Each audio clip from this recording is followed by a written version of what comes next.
Whenever you're ready. Previously on Comedy Bang Bang. Aukerman. Hang on, man. Hello. It's me, Frank Stallone. How's it going, everybody? Bump it up.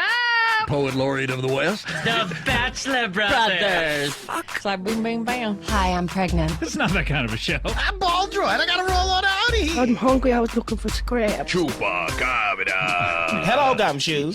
Bring out the girls. It's been a while. TikTok. Of all the friends of the show, Paul F. Tompkins. who's the best? Let me know. Lapkus. Crazy characters and classic fun. Hey. Who do you choose? Who's the one? Gilroy. Bang, bang, your favorite F. Little choices. Bang, bang, by request. bet your fucking ass it is. It's the show that's made for you. Is it? That's because you make it too. What was that noise? Ew. Yeah, it sounds like hell. Impossible to listen to. Goodbye, listeners. That's a great song. Oh, yeah. And you know what else is a great song? I'm Gay Ray, the reggae gay. The homosexual Rasta.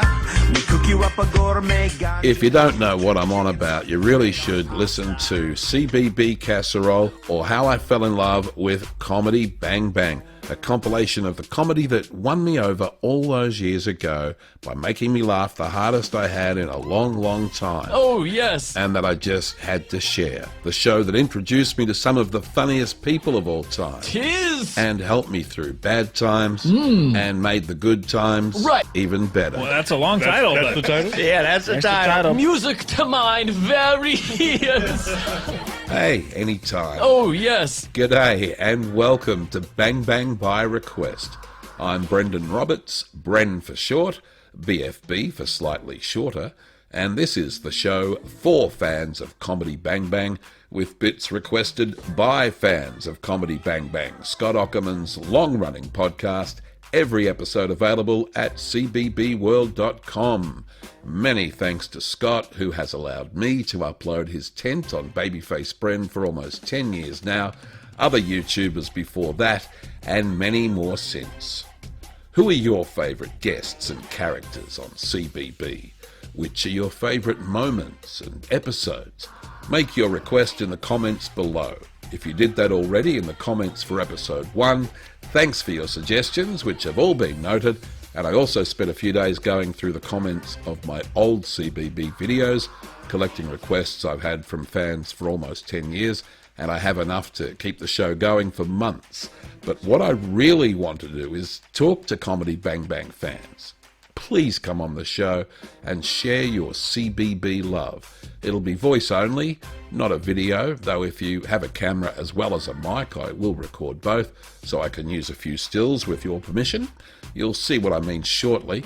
If you'd like to be on the show, email me, babyfacebren@gmail.com, and you can be just like my very first guest on today's Bang Bang by Request, episode 2, and they said it wouldn't last.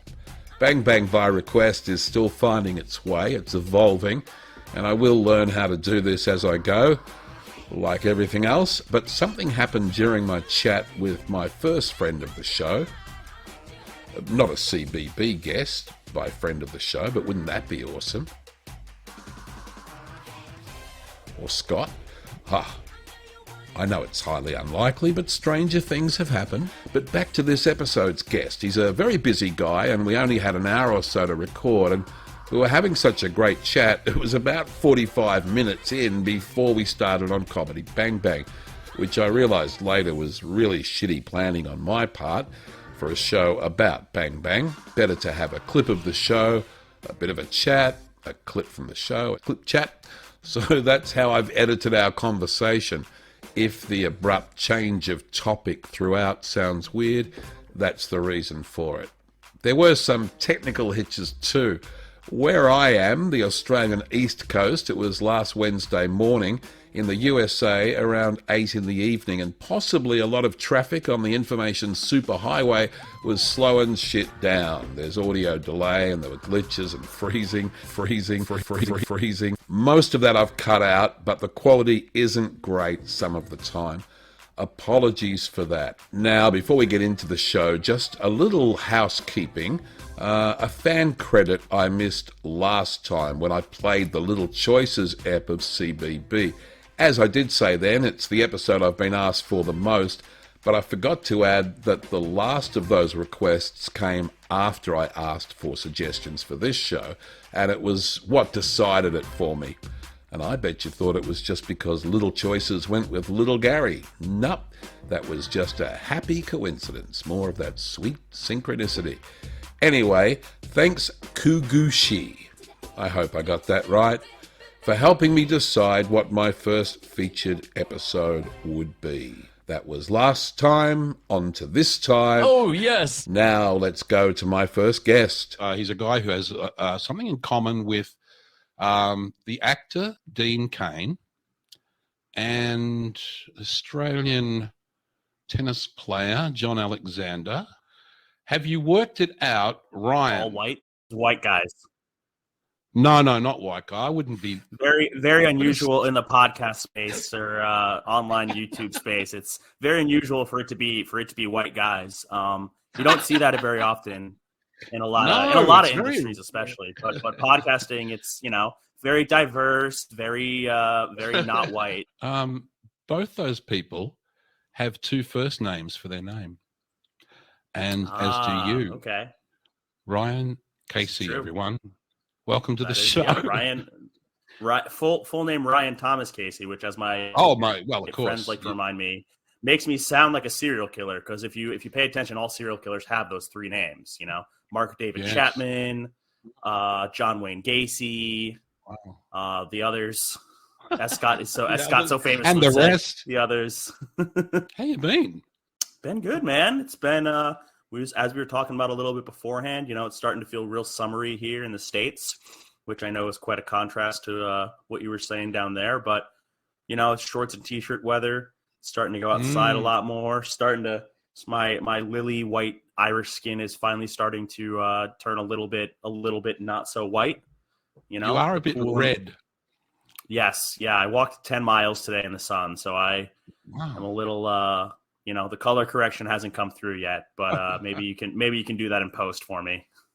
Yeah, well, just to explain that, we aren't actually going, even though we're recording this in the studio with audio and video, I'm only going to use the audio, but I will be taking still pics and doing just dissolving, doing something basic like I do with my other videos if it was if it was stills from the CBB studio. And the reason for that is that not only is it a lot easier to edit audio without having that glitch in the picture, it's also to make people feel a little bit less uncomfortable.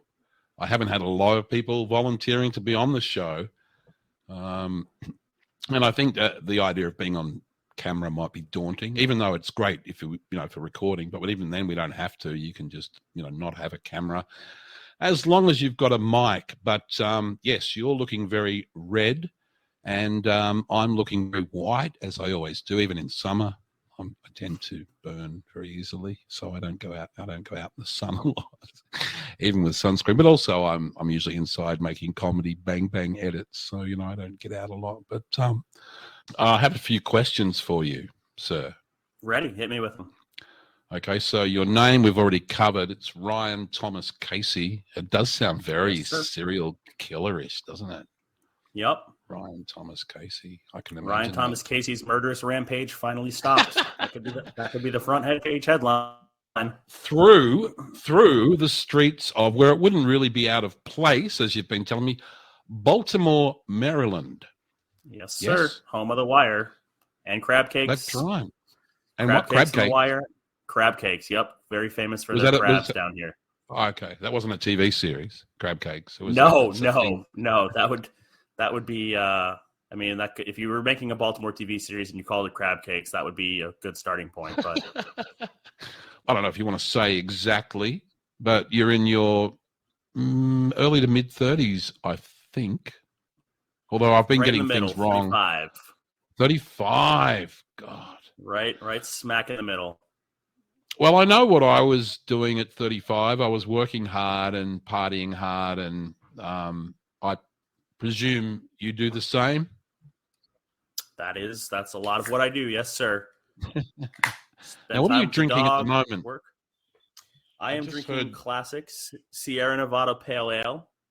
Mhm. This is my second of the evening. You know, one of the premier American craft breweries. They've been around since the 80s, and they are one of the breweries that really kind of kicked off the American craft beer movement, which I can talk extensively about at times, because when I was at early 20s, 24 to 26, I was working for a regional grocery market chain based out of New York, and I was their beer buyer, which meant that I interacted with our beer vendors and essentially worked with them to get deals, work on the selection of beers we had, you know, which it was a great job for 24 to 26-year-old, but it was also, you know, like the slow descent of my sanity came quicker than my ability to self-regulate all the free beer I was getting every week. So I had to step away from that role.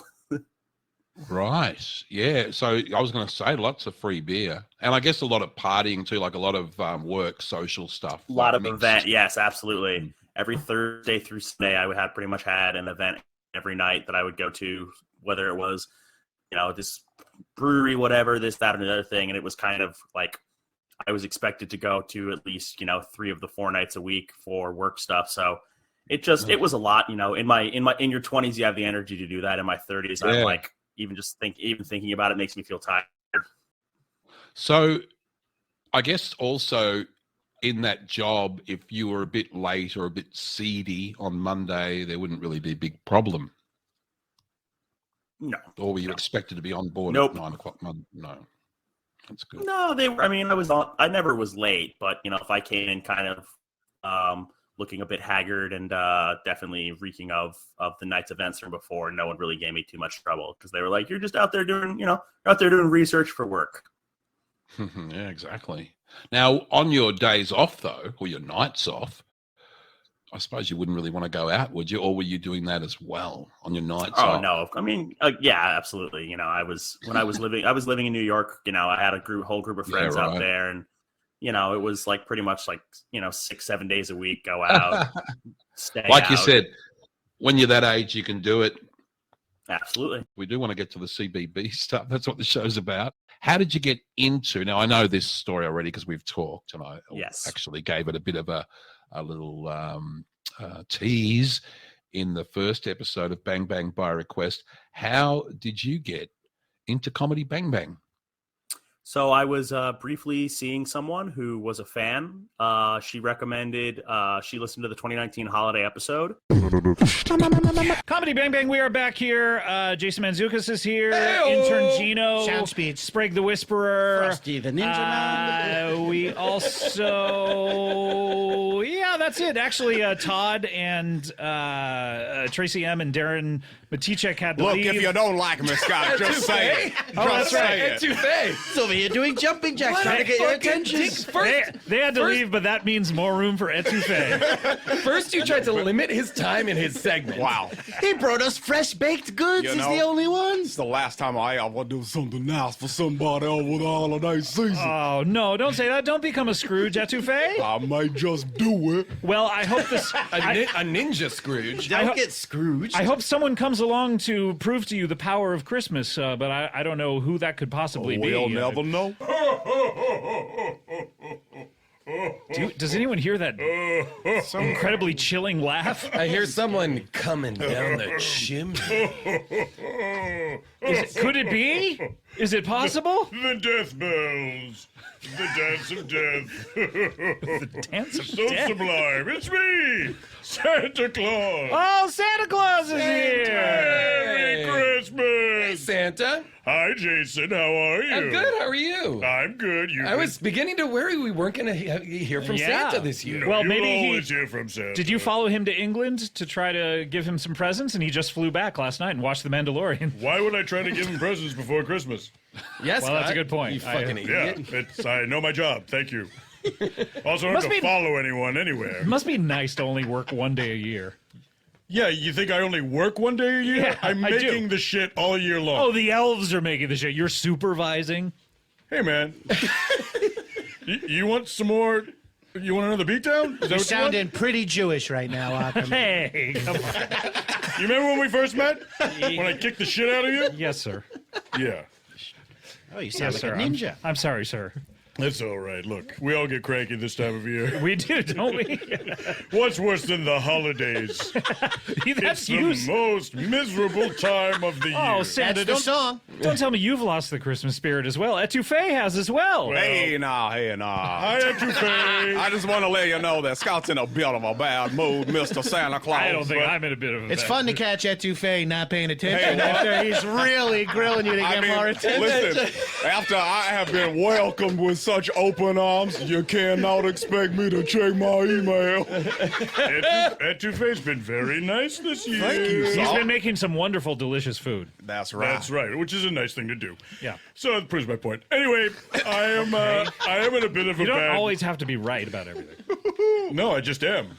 He checks his list twice. The guy gets it right. Yeah. Thank you, Gino. No problem.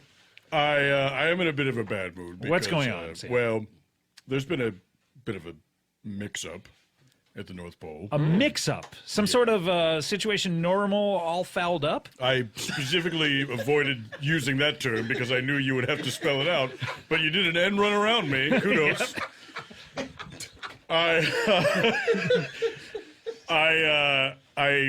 I hate to say this, and now normally I don't tell people what they're getting for Christmas before Christmas. Sure. And I don't know how this happened, but this year for Christmas, everyone is getting the exact same thing. Okay, as long as it's something good, Well, that's okay. For some people, yes. Okay. For some people, completely useless.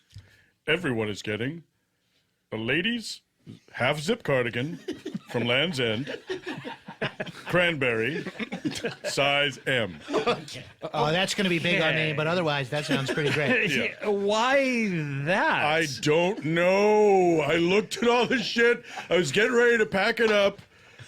And then I was like, how come all these boxes are the exact same size? And then what do I get? A bunch of shrugs. And then I look, it's all the same thing. Okay, so your elves made all of these sweaters, and they're the exact same thing? Yeah, I always wonder how it works with elves and name brand shit. Well, how do they make Land's End sweaters? When we get requests from these kids, by the way, the letters to Santa Claus, we don't need them. We work on a supernatural basis. Yeah, you see what I already the kids, know what you want. You already know when people are sleeping. Well, here's the thing. I see you when you're sleeping. Sure. But I only know when you're awake. Oh, okay. I can't see you. So the minute but a kid I know that you're awake. The minute a kid wakes up, I'm just aware of it. Your second sight shuts and down. you can't see them anymore. I can't see them anymore. They disappear. But it's like a find my phone kind of thing, where I have an idea of where they are. So you can only see sleeping people. Yeah, and it's That's boring. boring. It's very boring. But that must work out perfectly with time zones because people are waking up. Then you can look at some Australians sleeping, and then you can see the Japanese people sleeping, and so forth. And Mostly so on. what it I also must gather. help for delivering presents. You need to know when people are asleep. Right. It also feels like it could be a Minority Report type situation where you tell us, well, the criminals are sleeping, but the moment they wake up, you have no idea where they went. How come you don't solve more crimes? Well, because if they're kid criminals, sure. If you reach a certain age, if you stop so you believing can in me- only see sleeping children. Exactly. And what age is it? The age of believing in Santa Claus. Is it like someone's quinceanera? What? It's so just the quinceanera. If you're 15 and you still believe in Santa Claus, that is fucked up. Right. Okay. So it's whenever they stop believing, no matter how old they are. Yeah. Right. So like, if let's say if there's like a 5-year-old, right, he's got a shitty older brother who's like Santa Claus isn't real, right? That kid, if that kid believes his older brother, I can't see him anymore. So just drops off the face of the earth. That's right. Wow. This is drops too bad. off the face of the earth. This is terrible. So, Well, I believe in Santa Claus because I'm looking at him right now. Well, please don't tell anyone. I mean, it's hard. Also, not he's to. awake, so you can't see him. I'm awake. You know, No, you hold can't on. see me. Is he I can just see people right in front of me. Do you just hear my voice? Oh, you Yeah, can see my eyes still blind. work the regular You just way. know that we're awake. I do know that because I can see that you are. Yeah. But if I was right here sleeping, would you be able to see me still? Would you see me Yes, I would. twice? Two different ways? No, my eyes still work like eyes. Okay. So Okay. Are you seeing from like a vantage point from above everyone, or is Yes. Okay. And do you have like the Ring app or something where you can look at it on your phone if you're not in your Is it fisheye? station or whatever? Is it like I- watching The Favorite? I do have the Ring app, but not for this. Just for the North Pole? Just for the North Pole. Oh, okay. And it's great because a lot of times you'll see like a weird, animal out there or whatever. Sure. You think like, oh, I'm getting a delivery. And I'm like, no, it's some weird caribou or some shit. Right. What do you get delivered? Like the toothpaste I like. It's not a bunch of sweaters, is it? No, I don't need sweaters. You have Amazon Fresh? Yes, I have Fresh and Prime. Okay. So how did this happen though? With all the, I mean, why did everyone get the same thing? Everyone's pointing fingers, Okay. and no one is stepping forward and saying what actually happened. And it drives me up the goddamn wall. Right. Well, when you point fingers, you have 3 pointing back at yourself, usually. And then one pointing to God, the thumb. Right. So it might be God's fault, is what Gino's saying. Pointing. No. If you finger gun If you somebody, finger gun If you someone. finger gun someone, One gun. 3 fingers pointing back at you. One at And the one other thumb person. pointing to God. One thumb pointing. Are we to talking finger guns or improv guns? improv guns? Then you have 2. Improv- No, at the improv guns are like this. Improv guns, you Oh. have 2 fingers pointing to the person next to you. 2 fingers pointing pointing back back at at you, and one thumb pointing to God. Well, that depends on what the size of the handle is. Because if it's a small little gun, very it could good be point. 4 pointing back at you. When you- Like if took- you're improvising a derringer, right. like a riverboat gambler gun. What, I went to the groundlings. what percentage during improv guns are people doing it sideways, like Pulp Fiction? Is it like 80%, 90%? It's a good question. Anyone know? Well, because it's complicated because improv is mostly a white guy thing, so Yeah. they don't know. Like everyone holds guns differently. Chicks Right. don't know how to do it. Guys know how to do it. Black guys do it sideways. Historically, white people never take things that black people do Nope. and make them their own. Yeah. Right. I learned how to shoot a gun from Elvis. So if you had That's a an hero to most. black Didn't mean people shit to do me. it sideways. So I just put that a back bumper out sticker? there. I think that might be a shirt. So if you had to guess though, whose fault is it? I think it's a fucking ho-ho. It's Ho Ho. Oh no, Ho-Ho's a no. naughty elf. Yeah. I think that Ho-Ho has turned the other elves against me. And they all know what they're doing. They're doing this on Really? purpose. So to this make is me like a look bad. coup. It's an attempted coup. Okay. It's an attempted coup, but I'll tell you, it's not going to last. Did Ho Ho try to unionize all the other elves? That's right. I hate unions. Historically. I take care of everyone. What do you need a union for? Oh, because I saw Dues are for the gym. when we saw your Ring app, you had a giant inflatable rat outside of here.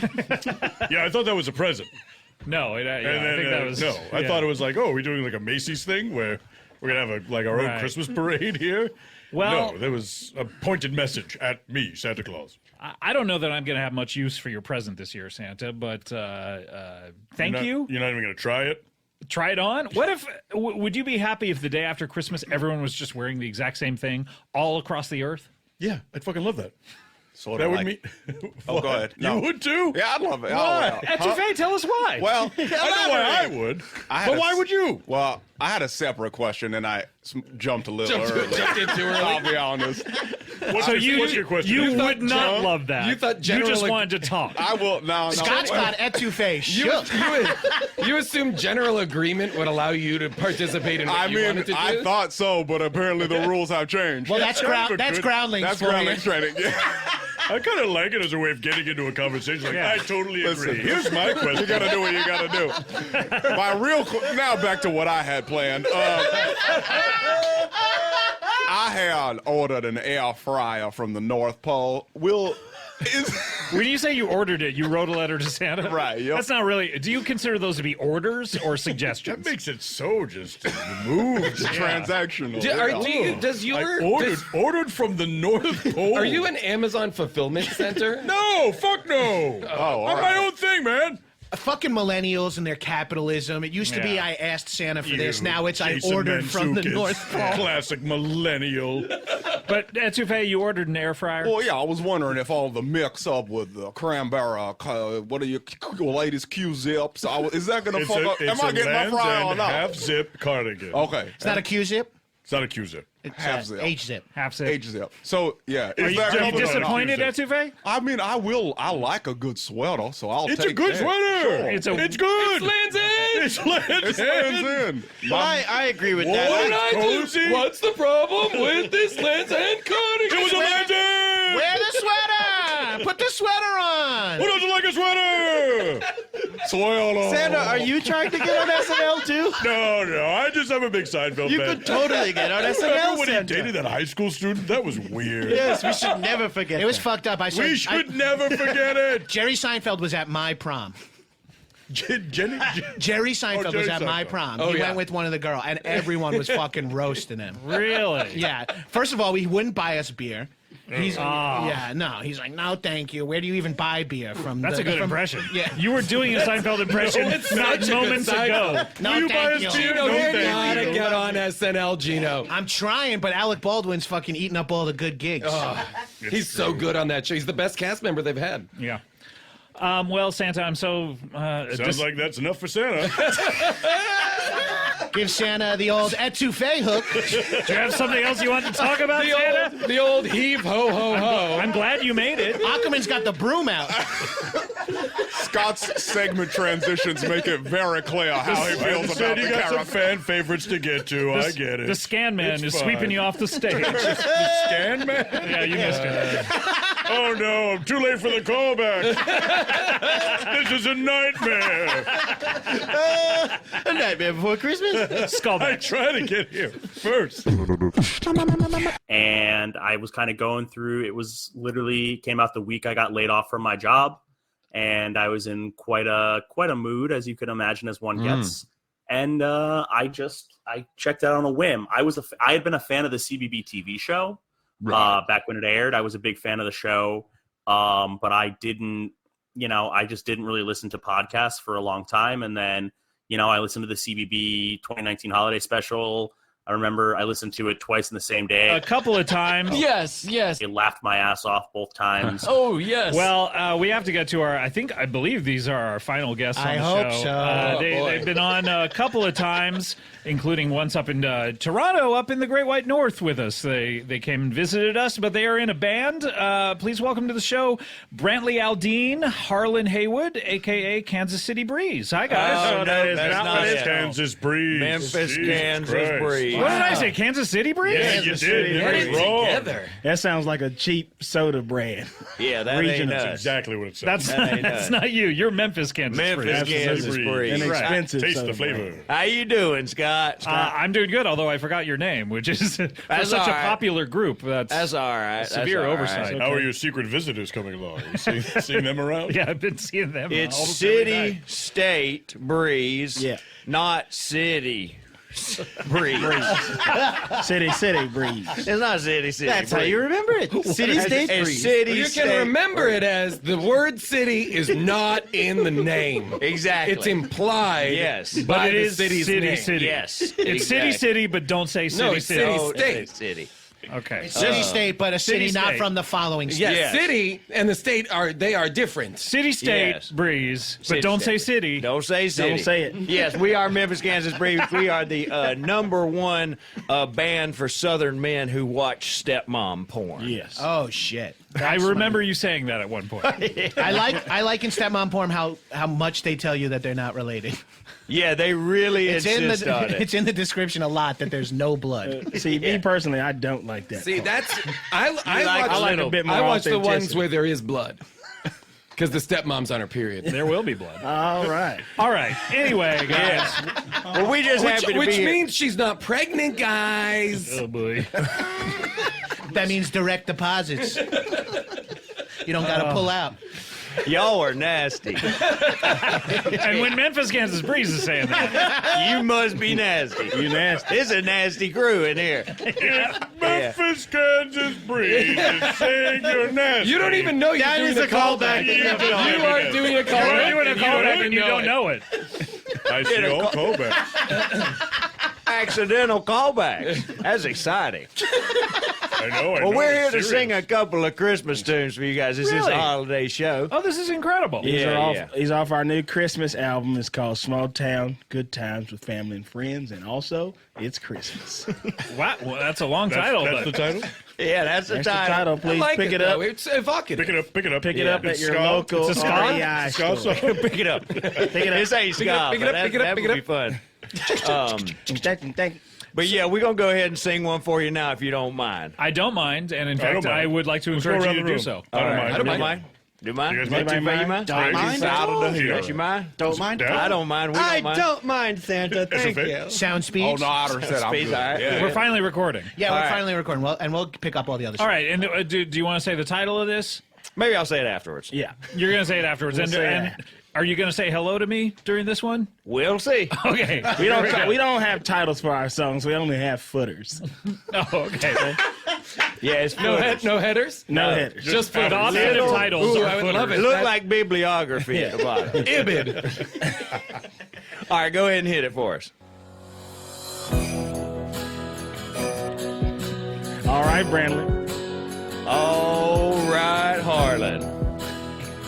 What about me? No? It's Saturday night, time to have some fun. Gonna drink some beer, gonna shoot my gun.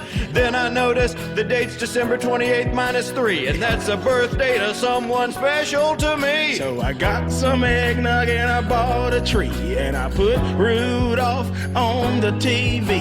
I got my truck 4 Christmases ago today, and that makes it this truck's Christmas birthday. Christmas truck, Christmas party, every truck's invited. The trucks jingle their bells and they get excited. Pickup truck, Christmas party, having a blast.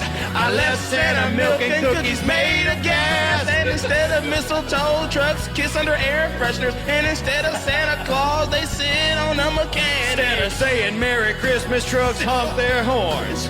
Some do car alarms, but most honk horns. Ho, ho, truck's birthday. Ho, ho, truck's birthday. Ho, ho, truck's birthday. Yeah, yeah. Oh, yeah. Oh. Wow. Yeah, oh, we appreciate that. The Two abrupt musical shut-off. guests. That is That was the a- love it. signature of Memphis, Kansas Breeze. We bring our band to a halt in the middle of a beat. Stop it sometimes. right there. Yeah. Now, I I noticed... like that better than the fade out. I think the fade out is a cheat. It's overrated. You can't figure no. out how to end the song. That's bullshit. Yeah, we're all done with it. Let's be honest. Yes. Yeah. Look for my neck, and when I do the cut it, stop on a dime. For my neck. I like how in that song, one of your signature moves in previous songs was to say beep and honk. This time you said ho and ho. We did say ho and ho. Yeah. Yeah. We didn't It's want very to. Christmas themed. Yeah. Yeah, we say. changed it there to beep a honk to ho ho. Pretty classic Christmas switch up. And what Christmas switcheroo. What was the footer on that one? Oh, that's Trump's Christmas birthday. In parentheses, Christmas truck birthday party. Yes. Truck's Christmas birthday party. Parentheses. Parentheses. Christmas truck's birthday party. Yeah, that's right. Palindrome. Close parentheses, I'm assuming? No, we leave it up. Yeah, we leave it open. There's a period. That was a big fight between us. I wanted You guys have a lot of punctuation in your song titles, in your footers, rather. Yeah.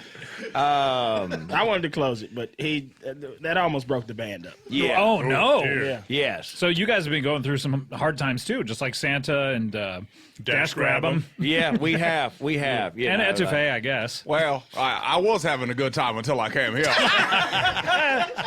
I get it. Yeah, we couldn't agree on the use of a semicolon, and we had it out. Where did you want to use the semicolon? I wanted to turn it sideways like a wink. Oh, that's fun. And I wanted to just use it at the end of a sentence. Okay, that doesn't work. That doesn't work. It does it? No. Is semicolon 2 dots or dot and comma below it? Dot and a comma below. But Well, I thought neither would you work. could use it like you could be at the end of a sentence, No. and instead of starting a sentence, you just with a period. It's Huh? still the same sentence. Still the same sentence with a Yeah, semicolon? but it's a different. It's an additional Transition in thought. What's happening right now? I'm just still thinking about the trucks kissing under a air freshener. Yeah, I mean, you might notice this sounds a lot like our other song. Yeah, it we sounds sang. almost exactly with a few modified lyrics. You see, a lot of people don't know this, but we were actually a Christmas band before. Yeah, that's not a Christmas version of our other songs. You do normal versions of Christmas songs. We de-Christmified our hits, and they became successful. Is this part of the war on Christmas? I was about to ask the exact same question. Our albums are sold at Starbucks, so we had to keep it, Oh, okay. Oh. Yeah, we up there by the counter with Nora Jones. I bet you were happy when... Personally? When you Nora Jones is a barista. She's a barista at the one on Sunset. Yes. Yeah, we up there. You must have been happy when you could change that one lyric from it was December 28th minus 3? Yeah.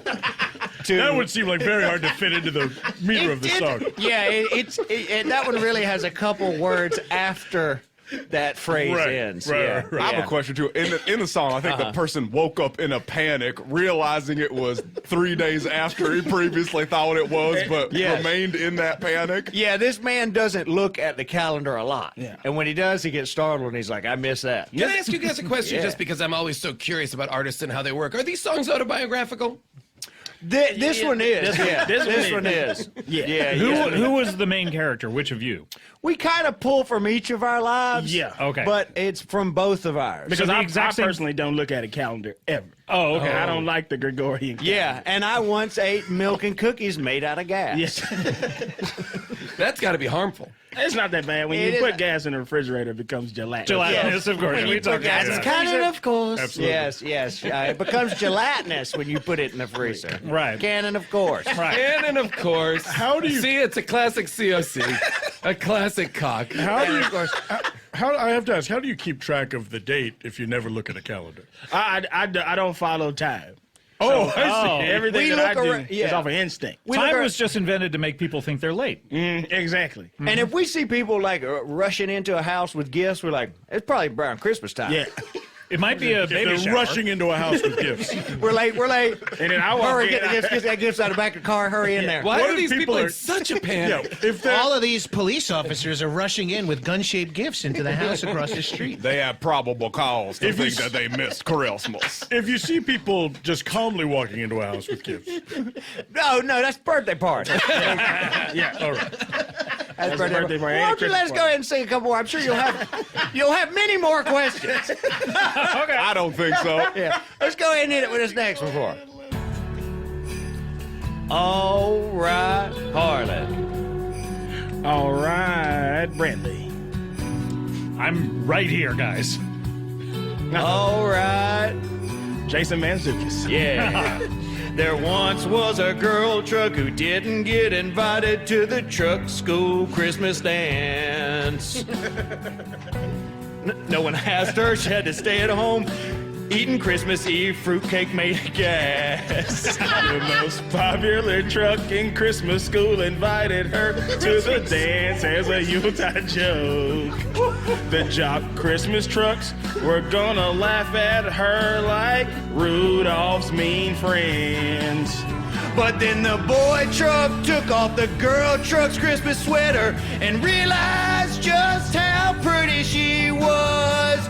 He learned that you can't judge a truck based solely on its appearance on Christmas. Because it's what's inside the truck that matters the most. You gotta open up the trunk to see what kind of gifts are inside. Then they both got elected Snow King and Queen of the Christmas truck dance, Christmas truck dance, Christmas truck dance.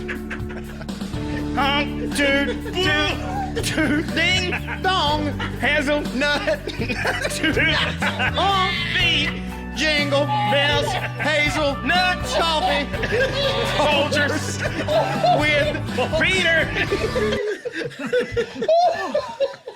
Wow. I got a lot of questions. So the last lyrics are Folgers Folgers with Peter. Folgers with peanut? Peter. Folgers with Peter. Old classic 1981 standard fare when Peter comes home and his little sister runs downstairs. She says, Peter. Right, and it seems sort of like an incesty flowers. No, in that's the attic newer kind one. of- That's the newer version. That's the newer one. When the little girl, when the girl is much older. It's the and- stepmom one. It's the stepmom porn Folgers commercial. Stepmom porn. Where the stepmom comes downstairs and go, we are not related. Let's get it done. Can I ask a clarification point? Yeah, absolutely. So it's a bunch of trucks, but they all attend a Christmas school. It's not a truck school. I noticed the Christmas modifier slides around a little bit. Some trucks are Sometimes. Christmas trucks. Some schools are truck schools. Sometimes some the are dance is Christmas Christmas schools. And the trucks are wearing sweaters? Well, the moment that one truck realizes that the other truck is pretty is when he seemingly, without her consent, just removes her sweater. Yeah, and it's the thing. I thought the truck was you were going to remove like this truck's glasses or something, but it was a sweater. He looks in the trunk truck's later. just at the dance naked. Well, we I did have change a it to question about glasses. this. I also have a question about this truck's trunk. Yeah. Where's the trunk? Wait, on this truck, you got Like the one of those bed? hard body. Yeah, the things bed. that lift up. Like a cab? Yeah, cab cover. It's got a cool cab. Oh, it's cool. Oh yeah. Oh, It's painted the same colors. It's Christmas. So in this, got a pinstripe in on this, it. like she's all that for trucks. Well, we do want to really quickly talk to Hallmark and Hallmark. say to drop the lawsuit. Yeah. Oh, Because okay. Hallmark is suing us and saying that we're ripping off their Rip off. rip-off of a She's All That Christmas movie. I see. Okay, so they ripped off She's All That for a... Well, Sony is suing Hallmark okay. for ripping off She's All That. But and just Hallmark making it- thinks it can get recoup some of its money by suing by you. suing Yeah. us. So it's like Okay. it's It's the first three-way court case. Wow. It's like Yeah. we are being sued by the defendant. Yeah. So it's like plaintiff, defendant, and then we are third base. Yeah, we're like in a little room off to the Like side a of the pay it court. forward. Yeah. And like Yeah, Hallmark is like Lucky Pierre in this situation. Absolutely. Exactly. Okay. Yeah. I have a pitch for you guys. Please, Okay, yeah. And pitch it. this could be a song or it could be a Hallmark movie. The floor is open. What about a truck and another truck who looks exactly alike? They switch places. And one of them is a ninja. Okay, I'm in. I was waiting for someone to say ninja. Well, What one if- of the or- trucks is a ninja. I would Ninja say, truck. What if The other it's truck two works at a store. Two love trucks that fall in love, but then one of the trucks realizes the other truck is a ghost truck. Oh, I like that. Yeah, so it's like intangible and the truck can drive through it. And it's a I bouncer. mean, and a we bomb. are kind of stuck on a truck is trying to get back with his ex, so he dresses up like a girl truck and pretends to be the truck nanny. Oh, Mrs. Truckfire? We cannot get that out of our head. We could call it Mrs. Truckfire. Or Mrs. Dump Truck. Because this Either truck, one. Or truck, Doubtfire. Doubt truck. Mrs. We've Dump covered all Truck. our bases at this Or point. Mrs. Dump Truck. What about one where a black lady truck falls in love with a little frog truck in the swamp? that is the fucking stupidest thing I've ever heard. we ain't doing that. Oh, great. So ain't now I gotta doing that. fight your ass too? We ain't doing Wow, cool. Nobody has the patience for A2Faye. It's amazing. Y'all motherfuckers. Why would a truck be in a swamp? We make yeah. realistic stuff. Sure, that makes sense. That Maybe a fan boat. Yeah? Yeah, maybe. Let's get JW Stillwater here for that. Who? I don't know. Okay, so do you have... We do you got have- another one for y'all. This seems like you haven't written any songs since the last three that you did. Is that These were the originals. right? Yeah, These that's are what I the mean. originals, and we Right. rewrote them We for a rewrote 'em for broader last time. audience. Right. Yeah. But these are the originals. Okay, great. I've said that once, I'm saying it again, with no change. Canon, of course. Canon, of course. That's, of course, canon of course. And for the COC. For the Gotta listeners, love that cock. Brantley's cut it motion is graphic and It's like an ISIS video. It's like he's got one of Stanley Chamberlain's machetes, and he's just going after his own neck. I want the band to keep Stanley it. Chamberlain's machete. That's a callback set. No, I know. I got it. That's why I'm laughing at it, repeating it.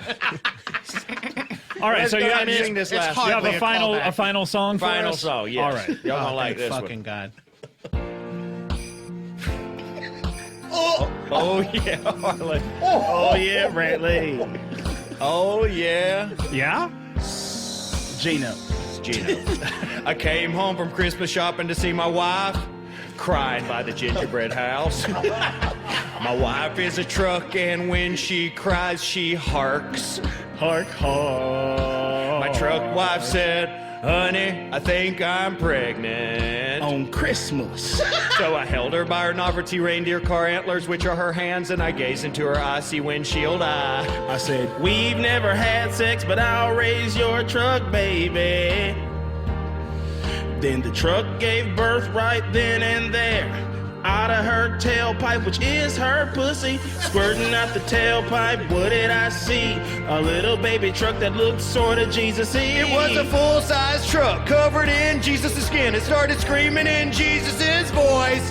It screamed, please kill me, I'm immaculately conceived. Why do I exist, please, in my life? I said, no, you're God's son, and I'm proud to be the virgin father to this Jesus skin truck, baby. Jesus skin truck, baby. Jesus skin truck, baby. Skin truck, Jesus skin truck, baby.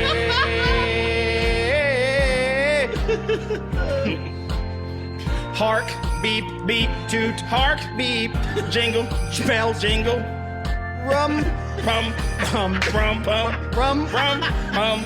Folgers, Peter. Oh. Wow. That's my favorite That one line. went off perfectly as written. That one does sound like the original, compared to Yeah, you can really feel the emotion in that similarities. one before the label got I like to the part where Jesus cries for death and you won't grant it to him.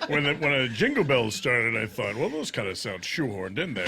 Then I heard the rest of the song. Yeah. Once the rum pum pums came in, I was like, these guys get it. I like a non-secular Christmas song. I like one that is agree. harshly religious. Yeah. Thank you. We appreciate that. So that one was based on a true story as well. Yes. Yes. That's What happened to whom? Which part? Well, you impregnated a truck. I got a truck pregnant. No.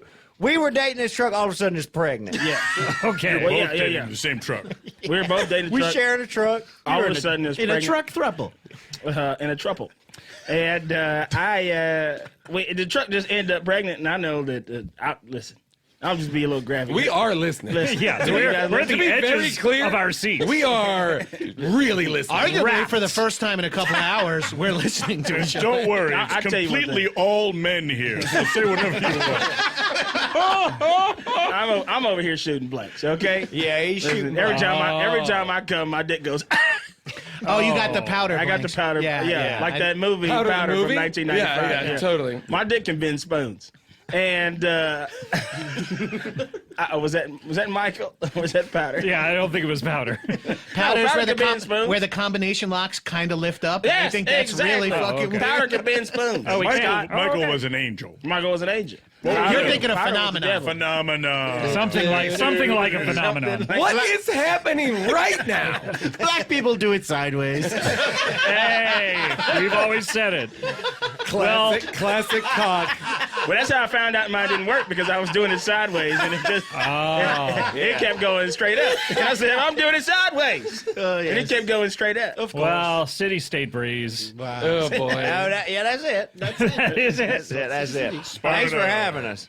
Okay, you're welcome. We got to get on up out of here, Scott. You have to leave? Yeah, we got to go. Well, hold on, but before you leave, Not before Etouffee. We gotta get Etouffee out of here before we go. No one leaves before Etouffee. Etouffee takes the walk of shame first. I mean, of all the things that happened here Yeah. today, it feels like mine was low on the crazy scale.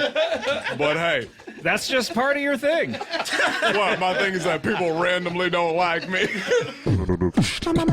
Yeah, like I said, the 2019 holiday special, and then the week after they did the 2019 best ofs, and by the end of by the time the new year hits, I was like, I'm all in on this. This is real funny. Like I get this kind of sense of humor. And then I kind of went back and started listening to some random episodes with people I knew in it, like PFT, Lapkus, and then I just started listening to it weekly. And then, when the pandemic got into full swing, given that I live alone, which is me and my dog, podcasts were kind of a source of sanity. They made me feel like I was doing something and also having social interactions in a weird, obviously the parasocial interactions, but they did make me feel like I was at least kind of, doing something while I could just sit around and feel numb, or as the world around me descended into chaos. Yeah. And then you had a lot to go back and listen to, which is awesome. Now, you said you knew PFT already and you knew Lauren Lapkus. How did you know them? Because I found out about them through Comedy Bang Bang, of course, because I've been listening since 2013. So I knew PFT because I'm a big BoJack Horseman fan, and he plays Mr. Peanut Butter in the show. And I thought he was so funny, and then it was one of those things where I went and looked, and I'm like, oh, he's this guy from that. You know, he's had a million guest roles and a million things that I've seen. I knew Lauren Lapkus from her role in Orange is the New Black because I remember when she first popped up, I was like, who is she? She looked actually, Lauren looks kind of like a friend of my sister's. And it was one of those weird things where I was like, wow, who is that? And I remember looking her up and then seeing she was a comedy person and then kind of never following up on it. And then again, you know, she popped up a bunch on those best of 2019s. And I was like, oh, I recognized her voice right away. Right. And then went back and was like, oh, okay, cool. Yeah. This is, you know, and I had also seen her in the Netflix show, The Characters, which is, you know, one of those random Netflix one-offs that they did, which had a couple CBB people in it and a couple people who are kind of like, you know, comedians I really like. But she has a really funny episode of that show. Have you seen the show online with her and Ben Schwartz? Yes. All right. Okay. Welcome to the earliest show. Cheers. How are ya? That show is hysterical. I'm really excited about our next segment, and I'm doing it alone. Wonderful one. Two hosts of a morning show, Ben and Lauren, and they have some crazy friends of CBB on. I think all of them would be as guests. Thomas Middleditch is in one, which is very funny. Yeah, no, they're great. That's a great waste of your time. Not waste of your time, but great way to spend your time if you're looking for something that'll make you laugh in between the next BBB or BFB video. BBB. And I think it might be, a lot of it might be improv. It feels that way. No, for sure. Okay.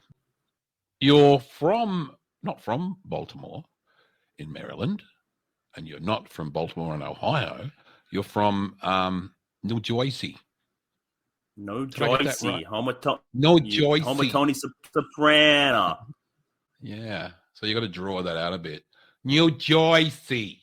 Is that better? Yes. That all sounds the same to me. Huh? When I was a kid, I had the Jersey accent, and I remember I was like 8 years old.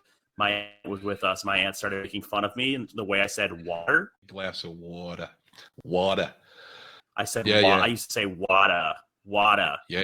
And my aunt, I remember being 8 years old and my aunt making fun of me, and I was so self-conscious about it that I trained myself to speak in that kind of flat, non-regional dialect. And now people from the Midwest for some reason, just because I have that kind of flat, unaffected dialogue, which might be why maybe thought I was a Midwest boy, but nope. Sure, I got the Jersey dog in me. Yeah, Jersey dog. I've got to apologize. You are freezing now a bit in the audio. Not freezing, but, you know, doing that weird tinny thing it does. Yeah. Sorry, no problem. No, it doesn't. It's not happening a lot, but it just happened a bit in that answer. And I just thought I better mention it so that people don't think it's their computer, you know, their computer.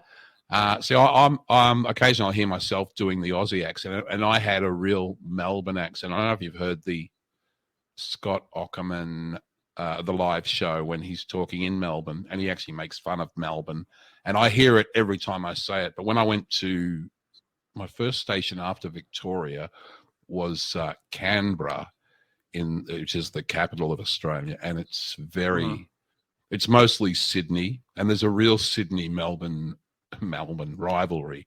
I think it's more from their side than ours, but, you know, there's a sort of, they look down on us a couple of ways, you know, because they're above us and they think they're above us. Although, you know, I have met people from New South Wales and Canberra that, you know, are quite normal, but they were very rude about my accent, and I had to get rid of it. I had to learn to say Melbourne rather than Melbourne. But I have been back in Victoria for a long time, 30 years. So I find myself doing it. So do you find yourself drifting back into New Jersey? That was terrible. But do you find yourself drifting back into that? Not so frequently, but you know, like I said, I was pretty young when I worked to get rid of it. So you know, definitely if I have a couple, I'll all of a sudden I'll notice I'm starting to give I'm making those T's. I'm making those T's into D's, which is the big jersey. You know, water, coffee. You know, that sort of thing. Yeah. Cool. Give me a glass of water. Water. What does a 35-year-old in Baltimore, Maryland, from New Jersey do for fun these days? So, you know, typical 35-year-old single man stuff. I spend a lot of time, you know, I walk my dog a lot. I got a really great 4-year-old rescue dog from Kuwait. Yep.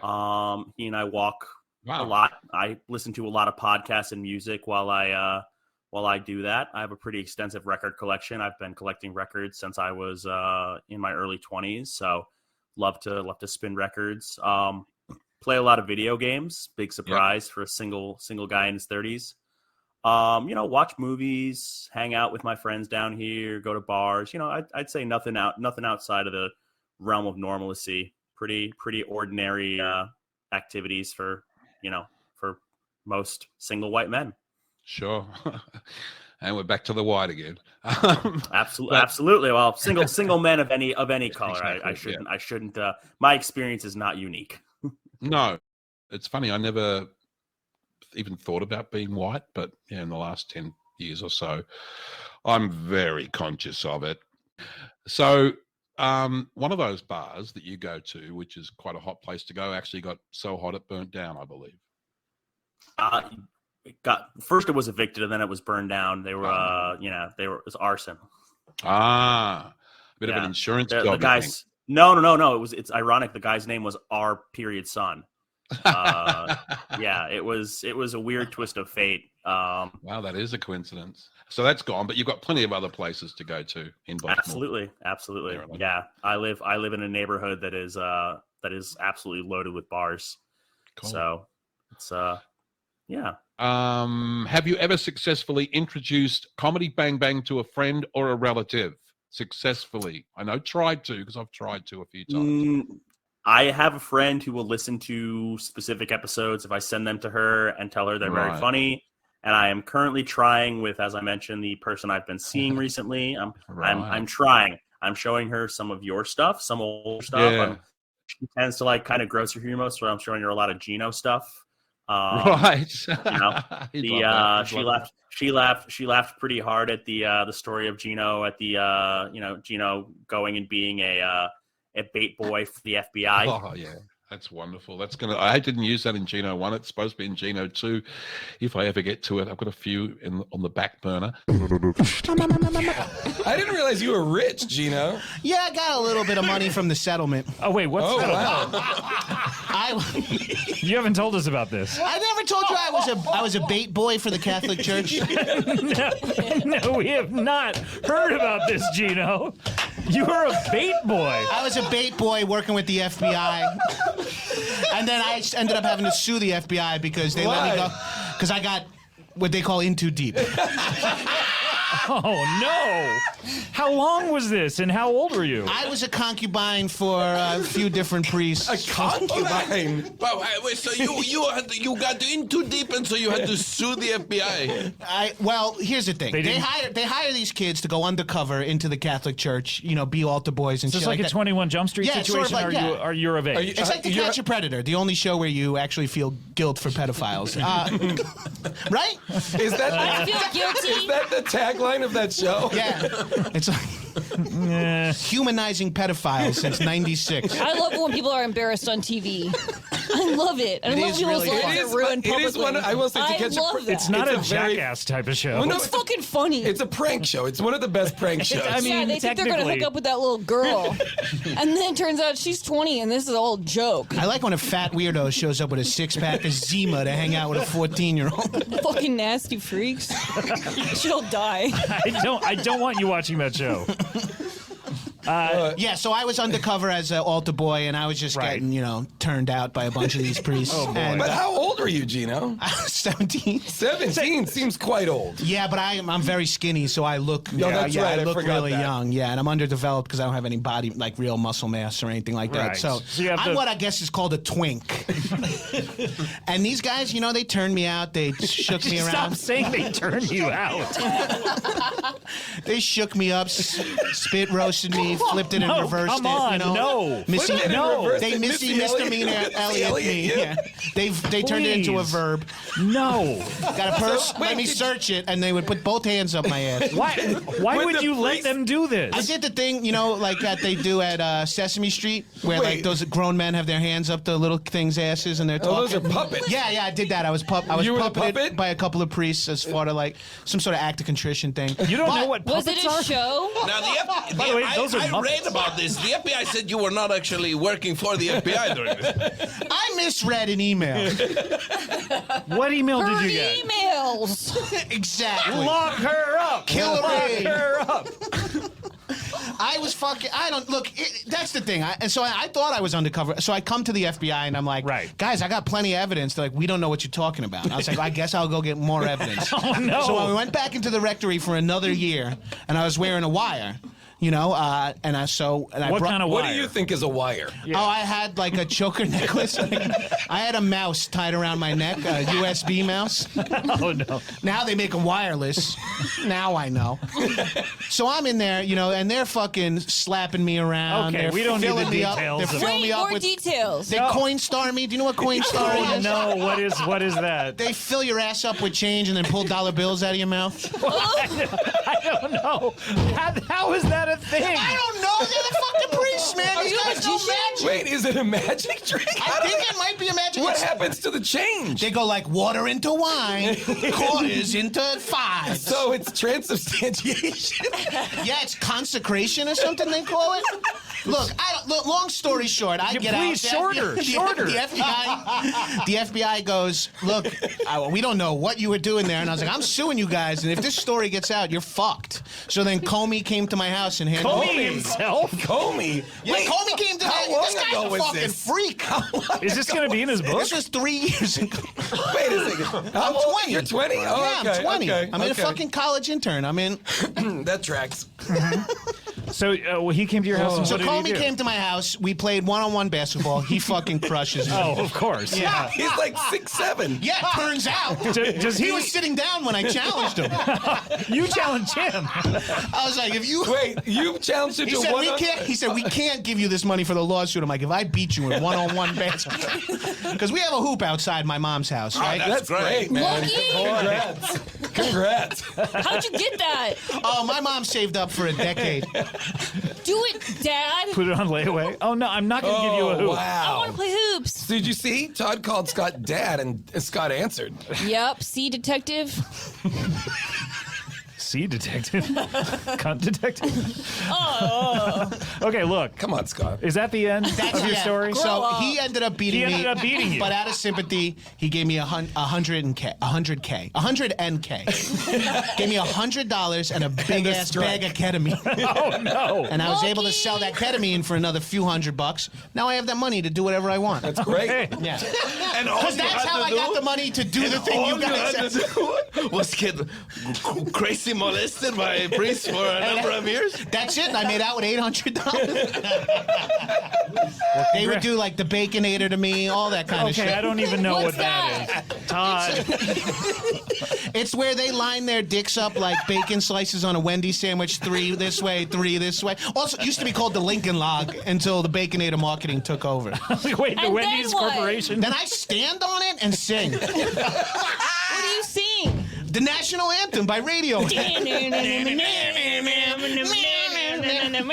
shit, my face is playing getting your hot. Yeah. It's getting smaller. All right, well, congratulations, Gino. That's really something. Can we edit that out? 'Cause that's I signed an NDA. Yeah, and then everything I said too. With the church? What's the- With the church, you signed an NDA? Or with the both. FBI. Yeah, with the FBI and with the makers of the documentary The Keepers. Well, goodness gracious. That is the worst story I've ever heard. Now, you mentioned previous jobs. What do you do these days? I Crust. work. This part you're going to want to cut out. I promise that. Oh. I work for a third-party vendor risk management company that was acquired by S&P this year. You could put in some ZZZ noises and a little cloud above your head while you're daydreaming of anything else. Homer with the monkey clapping the cymbals together. Yes. Ah, that's a great one. I also like him backing into the bushes. Hey, can I ask you a question? Because we could call this bit Boomer's Dilemma. Because one of the things that fascinates me is how new words enter the vocabulary. And I find out about them, I don't know, how long after? A year, 2 months? I don't know. Do you know what rizz is? It is funny you were talking about this because I was just talking about this with the woman I've been seeing lately last night. So rizz is a Gen Z word that means, it's essentially just means having game.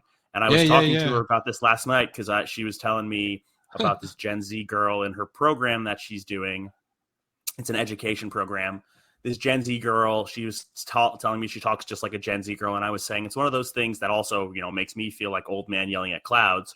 But it seems like there's a whole thing in Gen Z where the concept is take a word that already exists and has a meaning people understand. Yeah. And then just make a new word that's the exact same thing.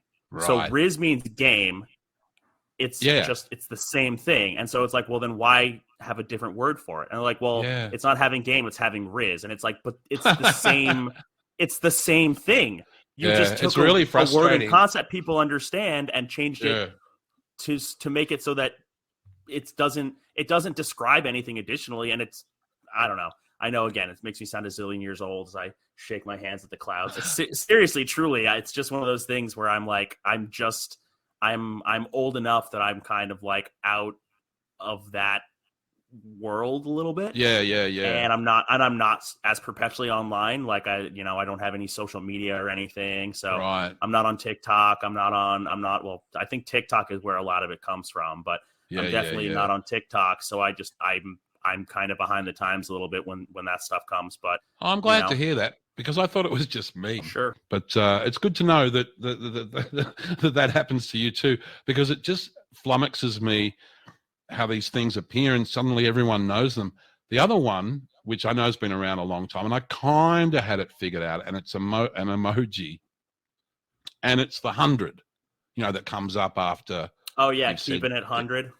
Oh, fuck. I thought you were gonna say chuggy. Chuggy. Chuggy means like cringe.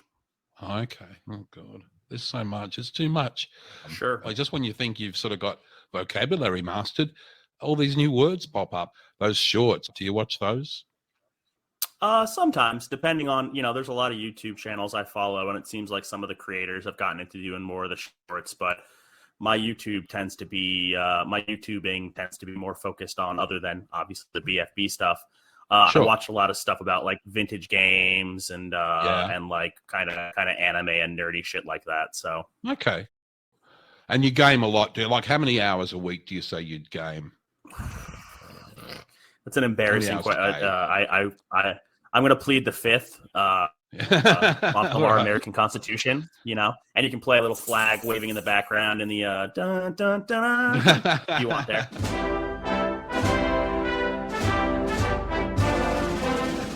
It's an embarrassing amount. I would say a lot of my free time is spent playing games, and I have a number of systems. I literally just keep I keep a system down at my desk at my work desk because I work from home. And if I ever have any downtime at work, I just will bust it out, play a couple levels of Sonic, play some classic Mario, that sort of stuff. But I probably if I spent that amount of time reading, I would be smarter than I am. But we live the life we live, right? Here come the hard ones. Who is your favorite friend of the show? You can mention a couple, but if you want to, but who's your favorite? Obviously PFT is a classic. I love Ben Schwartz when he comes on. For terms of newer people, big fan of what Gil Ozeri has been doing the past 2 years. Love Lisa Gilroy. She makes me laugh super hard. I think I saw a post on Reddit earlier this year that there was an episode she was in where she came in and very similar to Mary Holland's I'm Pregnant. Oh, Mary Holland as well. Love Mary. But very similar to Mary Holland. Please welcome Janice Cramps. Hello. Hi, I'm pregnant. Oh, congrats. Hi, That's thank amazing. You so much. Congrats. Thank you. Well, how many? I mean, I'm 3 months in. Wait. So So you're pregnant. Did you come here to announce it? Yeah, I just wanted to talk about my. I wanted to talk about my experience of being pregnant and like just what that's like. So you're a pregnant woman. I'm a pregnant woman. I'm 3 months pregnant, and get this.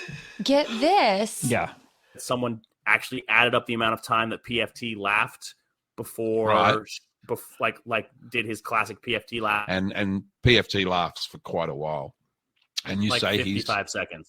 Right. Oh, they've timed it. You said someone has timed it. Yeah. So Someone on Reddit timed it out, and they found that beat it by about 3 seconds.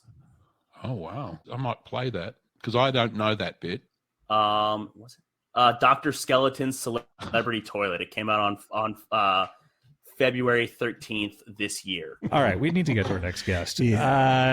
He's a singer, sometimes songwriter. Please welcome to the show, Elvis Presley. Oh, baby, little mama. Oh, darling, hey, little mama. Oh, baby, darling. Oh, Scotty Scooter. Oh, what's up? I'm a little baby, darling. Oh, baby. Hey. I haven't missed you one more. Oh, you're not done. Oh, okay. Are you done now? Thank you, little baby mama. Oh, little baby, darling. Oh, bubble, bubble.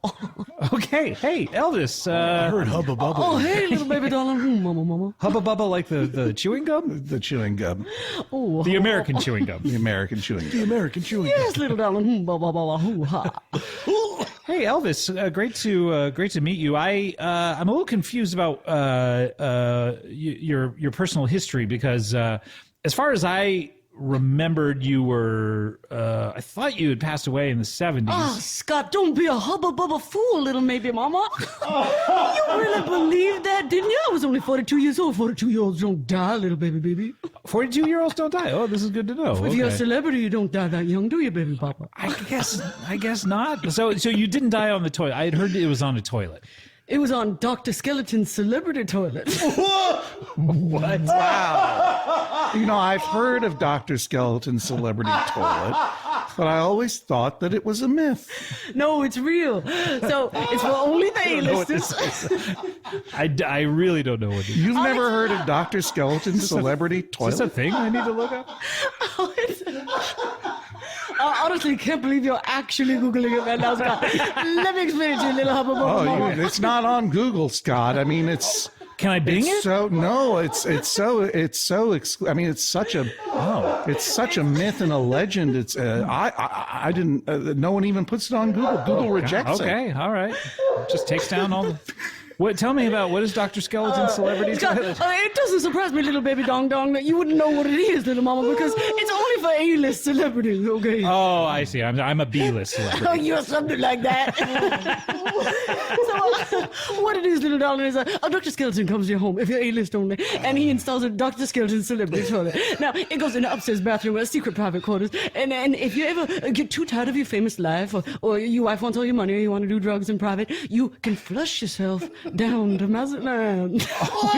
So your favorite friend of the show, you've mentioned a few. So is it any that you've mentioned yet, or is it someone else? So classic, probably it's got to be Andy Daly. Every time he comes on the show, he plays the characters he plays, how he plays off of himself. I mean, the Hundo episode where he plays like a dozen different people and just goes between them. 300, and it's him and ZOUKS. Yeah, 300. Yeah, I listen to that episode all the time. Yeah. Is there a particular moment that you can think of a standout that we can play an Andy Daly? I mean, just his characters jumping out the window and committing suicide one after another. A cowboy is a lonesome man. There's none more lonesome in the land. He rides atop his only friend. His horse a companion on whom he can depend. His woman may be miles behind him. Sadness and desperation may find him. But a cowboy who's wise will turn to the earth to lend him solace and even mirth. The earth from which all beauty springs, such bounty forth she always brings. He'll dig a hole with cracked, scorched hands, pour in all the water that hole demands, until that hole is moist, just right. The earth'll never put up any kind of a fight. His cries of joy no one will hear. In case I am not being clear, I'm saying that cowboy is gonna fuck a hole in the ground. We all do it. That's what I've found. Any cowboy that knows that lonesome hell can fashion a land Virginia well. If a cowboy's seed worked like other seeds, there'd be cowboys growing everywhere across the plains like weeds. That's the poem, The Lonesome Cowboy. Huh? There's a point early on where you rhyme him with him. That's what you're glomming onto? I think you're wrong about that, my friend. Might I just say that the end of the poem was where my attention was piqued? What happened? The part where the cowboy is making love to a hole that he digs in the ground. I rhymed behind him with may find him. That's him and him. That's a secondary rhyme, yeah. That's secondary rhyme, right? That's allowable. You know what? That took me out. That took me out of the poem. You didn't hear anything after that? Nope. What happened afterwards? Let me just summarize.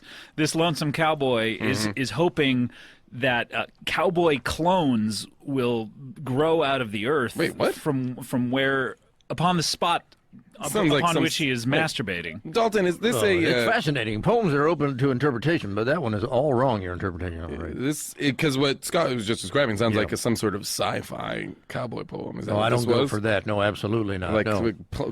pod people of the plains. You know, I mean, in some ways, an artist hates to explain his work, but I will say that I don't hope that cowboys will grow out of the ground, and it has nothing to do with masturbation, my friend. Absolutely nothing to do with masturbation. Well, as I look at it now, it appears as though the cowboy is having sex with the ground. Isn't that a form of masturbation, though, if there's not another human involved? How dare you? Wow. The cowboy's lover is Lady Earth. But wait a minute. How? I'm not. Listen, you're a cowboy. I don't want to put this on you. Don't put anything on me unless it's a 10-gallon hat. This. I'm with you, buddy. See, that's the sorts of witticisms and observations about life on the range that you'll find in my book. You know what I'm not seeing in this this poem? Which is called poem? You Must Buy Your Wife at Least as Much Jewelry as You Buy Your Horse, and other poems and observations, humorous and otherwise, from a life on the range. Yeah. By who? By me, Dalton Wilcox, cowboy poet laureate of the West. Self-declared. What I'm having trouble with is that I don't hear from Mother Earth's perspective consent. So this seems to me to be a cowboy tantamount to raping the earth. Raping the earth. A cowboy would never rape the earth. But in your poem, you say that the earth doesn't put up much of a fight. She never would. That's precisely right. Why doesn't she put up a fight? Because she loves the cowboy. No, because he's just taking her. No, it's you're not saying take the weak earth, rape it, like put the earth up on a pinball machine and just go to town on it. You think the earth couldn't put up a fight if the earth wanted? If the earth didn't want to be fucked like that by that cowboy, the earth could do any number of what? Well, there could be an earthquake right there on the spot. Is that what earthquakes are? Are too many people in California trying to fuck the ground? If someone who is perhaps not a cowboy tries to fuck the earth and the earth doesn't want it, you will get an earthquake, absolutely. Wait, so you have to be a cowboy to fuck the earth and the earth to be okay with it? I don't know if you have to be, but it certainly helps. Dalton you goddamn can't be a goddamn Mexican cowboy, I'll tell you that right now. The earth doesn't want any part of that crap. A gaucho as well. Dalton, do all cowboys fuck the earth? They absolutely all And you're do. a cowboy. Sure I am. So you fuck the earth. Sure I am. It's a lonely job. It's a lonely job out there in the plains. I tell you what, I have fashioned a land Virginia in the ground. A what now? A land Virginia. It's what now? A land Virginia. I think he means a fresh hole. Is that what you... That's right. That's what we call them. Yeah. And I've got a favorite one that I return to again and again all the Really? time. Because it's the best one How do you ever know made. nothing in the interim has taken up shelter in that hole? Or has done exactly what you're doing to them. Oh, yeah. How do you know some other guy hasn't come along and been like, oh, look at that land Virginia. Piece of strange. Just kablam. I just don't like, mind that. I don't mind You don't that. mind that? No, Do you ever, let me ask you this, like before But I would mind if a rattler had crawled in there. Well, It's a that's the real thing. good That's what point. I would worry about. Yeah, I got to be more careful about that. That's a real good point. Before you fuck the land of Virginia, quote unquote, do you ever like kiss and or lick it? Certainly. You got to lick it before you kick it. You bet you do, and you got to wine and dine the earth. Really? Sure. Sometimes I'll bring a steak out there, and I'll light a candle or something like that, and I'll kiss up on the earth. Sometimes pour some wine into its soil. I'm not gonna lie, Dalton. This sounds lonely and sad. Yeah. I don't know It why really does. I don't know why you're not doing it, Jason. The earth, you know what? The earth isn't going to turn around and be like, I have a boyfriend at the end. That's for sure. Mars. Am I right? No. Jason! Oh, it would have been real easy to just say yes to I that. know. Come on. Give me one. Was it Mercury then? Who is it? It's Jupiter. Oh, well, that's a long-distance relationship. It is. Now, that's about 65 million light years. Those are just That's the sorts probably of the wrong witticisms distance. that you might find in my book, which is titled "You Must Buy Your Wife at Least as Much." Yes, yeah, we know exactly what your thing is called. So basically, cowboys are lonely. You Sure don't they see are. another human being for many, sometimes months. Because you're even like the title of your book. Do you have a wife? I do have a wife. So uh-huh. are you cheating on her with the earth? Is that an issue between you two? Does she know that? Obviously, she must now know because of this poem. Well, my wife understands. So I have a wife and 3 daughters, and all of them are too fat to get out of bed. And so The same bed? The same bed? No, you couldn't get them all in one bed. Yeah. Well, if you custom built an enormous bed. Well, we don't have that kind of money. Cowboy doesn't make that kind of money. But author though. Cowboy poet laureate. Man. Well, I suppose. But I don't want to see all 4 of them in one bed anyway. Maybe I feel like we may be focusing on the bed slightly too much. Anyway, I don't think my wife minds that I make love to the earth. She understands that she married a cowboy. Would you prefer the earth over your wife? Well, that's a hard one. No man wants to answer a question like that. But go ahead. Yeah, I really do enjoy fucking the earth more than anything else. Yeah, I get up on that. What is it about the earth? I mean, like, she's so beautiful. A lot of people would say that a beeve is the perfect place to put your penis because they're beeve. They're just made for each other. I mean, it's like a penis just naturally just fits into a beeve. But if you dig yourself just the right earth, Virginia, it'll fit you just like a glove, just like an earth glove. An earth glove? Yeah. Mm-hmm. Yeah. Do you ever do that? Do you ever make a hole just for your hand? If your Sure. hand's cold, like an earth glove? Absolutely. I've made earth gloves in my time. Do you ever finger the earth? Oh, come on, Jason. It's not that kind of show. No, it sure isn't. Finger the Come on, Jason. Yeah, I'm sorry, ladies out there. I'm sorry. We're gonna move on from this. Sometimes I made an earth hat. You gotta, you gotta. It seems like upside the down. Yeah, stand on your head. Yeah, to wear it. It seems like it would be rough, rough on the peen. That's why you put just the right amount of water in there. Oh, that's what the whining and dining is all about. That's what the pouring a little wine upon the earth is all about. I didn't want to talk about this that long. It's just a fact of cowboy life. You have sex with the earth, and that's just how it is. Do you feel like when you have sex, like at the point when you're out there on the range or the plains, as you say? Yeah, either one. It depends. A cowboy covers a lot of turf. You might be out on the range, or you might be out on the plains. You might at one point you might be like sure. on a horse and just kind of walking along next to a train track. Yeah, absolutely, you might. Very well. Why indeed. not? That's a good point. This is what I'm going to say. Why not have sex with the horse? This is where I'm talking about. What? What? This is where I'm talking about? Are you okay? I may be slightly delusional today. This is where I'm talking. What? Sorry. Get it together, man. Well, let me tell you where I'm talking. Why not have sex with the horse? The horse It's is a bad idea. Why? It's a complicated relationship. It's hard to work together after that. Yes, precisely. You don't want to complicate things, and it's a real bad idea because you depend on that horse for so many different things, and the horse depends on you. And if you was to break up, if you used to get romantically involved and then you used to break up, you'd have lots of problems. Whoa. Yeah. Why would any of that happen? You're just using the horse like you're using the earth. What do you mean break up? You're absolutely disgusting. It's just using to you? Just using to you. Well, I mean, it's My God. It's almost the exact same situation. As the earth. Yeah, you're using the earth. The The earth- horse is an unwilling participant in the same Boy, sense. it's amazing what you city slickers don't understand. I don't know that it's a city slicker issue. It clearly is. It's every cowboy Speaking of Billy understands Crystal. it. Find your smile. That's a fine movie. Oh, you like that one? I like that one. What is it about that movie? As a lover of film and cinema here, Jason will And attest comedy. to. And comedy. Yeah. I don't know that it fits into that, but it definitely was a film. What is it about that particular film that really... Well, just the idea of them Jews getting out there. And Okay, Hang on, here we range go. hang All right, on. let's move trying on. to figure out how to ride horses and all that. Hang on. Because the Jew body wasn't built for that. Wait a minute. Let's back off of this a minute. You asked me why I like the movie. Okay, let's trying to explain them. Yeah, I know. Okay, let's move when on. When you're out there though, on the range or on the plains or next to train tracks, and you're alone for such a long time, I would feel like you would get despondent, and maybe that is wherein you decide to fuck the earth. Or do you have any other? Are there other dark thoughts? Are there other? Are all of your poems tackling subjects of that nature? No, not at all. Not at all. Do you have any other poems? I do have some other poems. I'd like to read you a poem. I'd love to hear one. This poem is called A Dangerous Life. Oh. Is this about the life of a cowpoke? A cowboy. I'm sorry, is cowpoke a derogatory term? Yes, it is. Is it like the N-word for cowboys?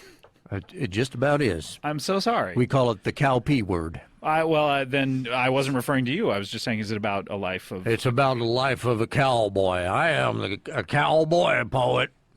Anyhow, this is called A Dangerous Life. All right, here we go. The cowboy's life is full of danger. To risks to his life, he is never a stranger. He knows there's a chance his horse may throw him. He lives in fear that a storm may blow him. Of all the ways... You have secondary rhyme, son of a bitch. Lost me already. Of all the ways a cowboy may meet his end, there are few against which he can defend. His rifle can't shoot the wind or the fire. It will not work against vampires who stalk the plains for cowboy blood and leave their prey dead in the mud. Every shadow that moves in the night gives the cowboy vampire fright. Vampires, vampires, vampires, vampires, with fangs as sharp as new barbed wire. They sneak up on cowboys, sit behind them on their horse, and ride that way for miles, of course. The cowboy riding unawares till he feels icy fingers brushing his hairs off of his neck to get a clean bite and reduce his pallor to a ghostly white. A vampire can look like anyone. Getting killed by one would not be fun. A smart cowboy will carry a stake of wood and bury it in the heart of anyone he thinks he should. Some of these may turn out to be regular men, but better safe than sorry then. And that poem is dedicated to the memory of Winston Black and Carlisle Dunhill and Baxter Fields, and Tom Sherwood and Lester Delwood and Wesley Norton and several folks whose names I'm not aware of. All right, let's take this point by point. Okay, once again, the him and him rhyme. That's early on. Jason, those are not the points I'm talking about. It's bad poeting. It's absolutely not. Throw him and blow him.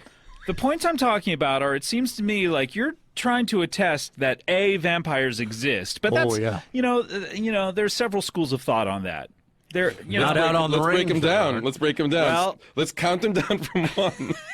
One is that they exist. Sure they do. Zero. Zero is that they used to exist, but they don't anymore. Okay. And -1 is that they have never existed. Yes. So I don't know where you, Jason, particularly lie on that side of the argument, but I will say that it seems to me like you are attesting that they exist, which, okay, I'll buy that. But the part that I don't understand is that they're supposedly riding on the back of your horse for several miles at a time, trying to work up the courage to bite your neck. And I assume this has to take place at night because they can't live during the day. Why are you riding around your horse at night? What cowboy in his right mind is riding at night? Listen to these two city slickers. Unbelievable what you don't know about cowboy. I would think that your horse, because it's dark, would like trip over those train tracks I was talking about. Well, you're underestimating my horse and overestimating those train tracks, and that's the sort How of dare you say that to me? witticism you might read in my book. Oh, come on. Which is titled, You Must Buy Your Wife at Least as Much Jewelry as You Buy Your Horse. Okay. But just moving on from the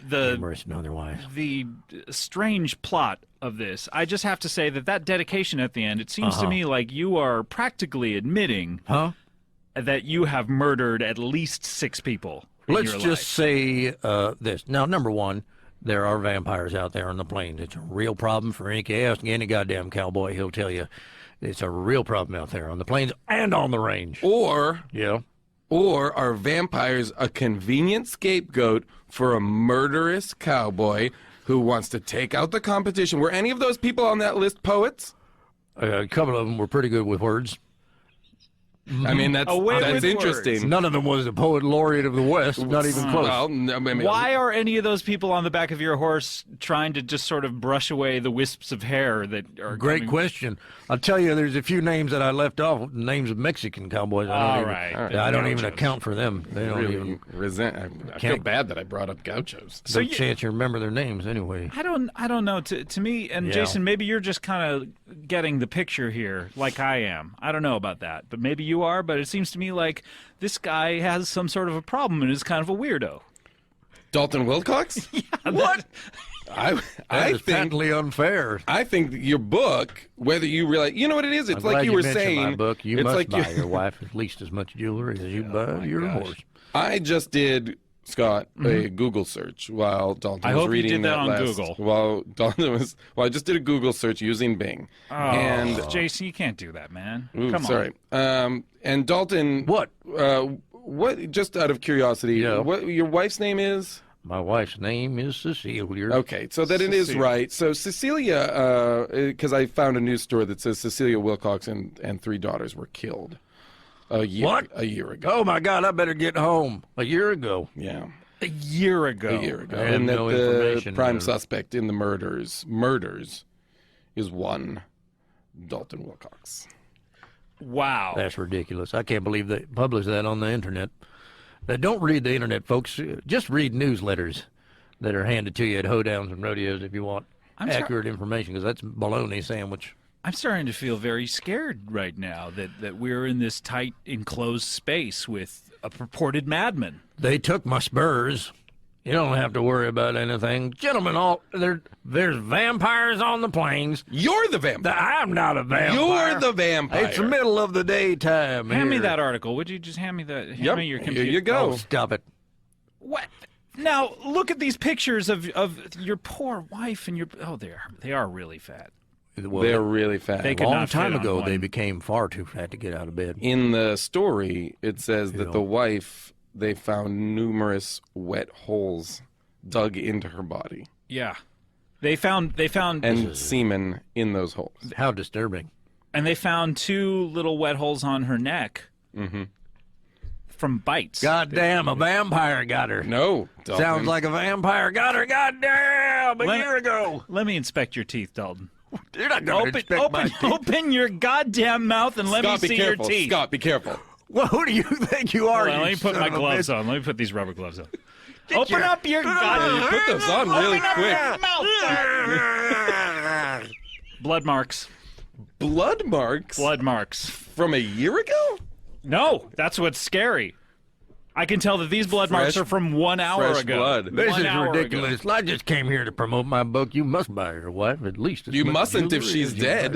You save a lot of money if she's dead. I don't know why are you writing this book? It's almost like the guilt is too much for you to bear, and you need to get these things off your chest. The book is tantamount to a confession. It absolutely is not. All I'm just talking about there's dangers to cowboys out there on the range from vampires, and sometimes a wise cowboy will drive a stake into a heart of someone, and maybe they won't be a vampire. What? But, huh? Why? You can't do that. That's murder. Hardly. Did you bring a stake here? I always have a stake of wood on my person at all times. Where is it right now? It's down my pant leg. I don't have a limp. I got a stake of wood down there.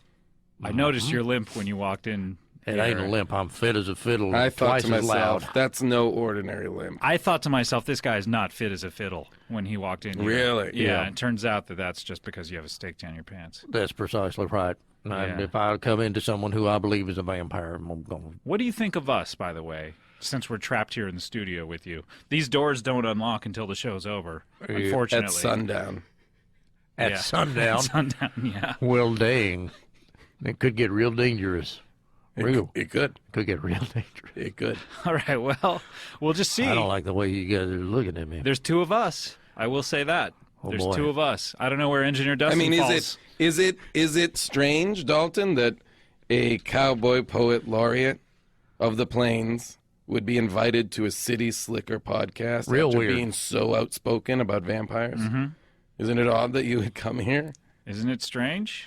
When you got that invite in the mail, what did you think? I thought, well, this is a great opportunity to promote my book. You must buy your wife at least as much jewelry. We know what your book is called. That's what we wanted you to think.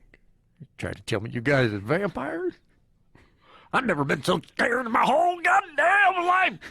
I got my stick of wood right here. I'll stick it into your damn hearts. And him, too. Is he a third vampire over there, that engineer? No.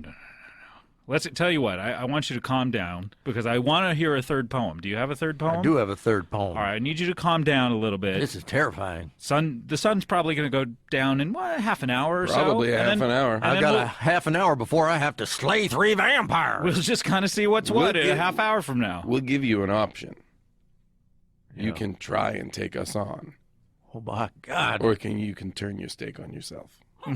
Jesus, that's just what a vampire would do. That's coming up in a half an hour. It's going to be very hard for me to participate in the next half hour of this show, knowing that the sun is going to go down and I could be facing 3 goddamn vampires. Well, we have by myself. We have the blinds here. We can kind of just take progress. Oh, look at that! What a beautiful sunset it is. Day. Beautiful day. Beautiful day. How here. can you guys look upon it? How can you look upon it? Can you imagine, Dalton, a world in which vampires have evolved to be able to withstand the sun's harmful rays because of global warming? I can't imagine that world, and it sends a chill up my cowboy spine. Because of the smog that pervades this fair city. Goddamn city slickers! And your smog and your cars! You did this! You did this!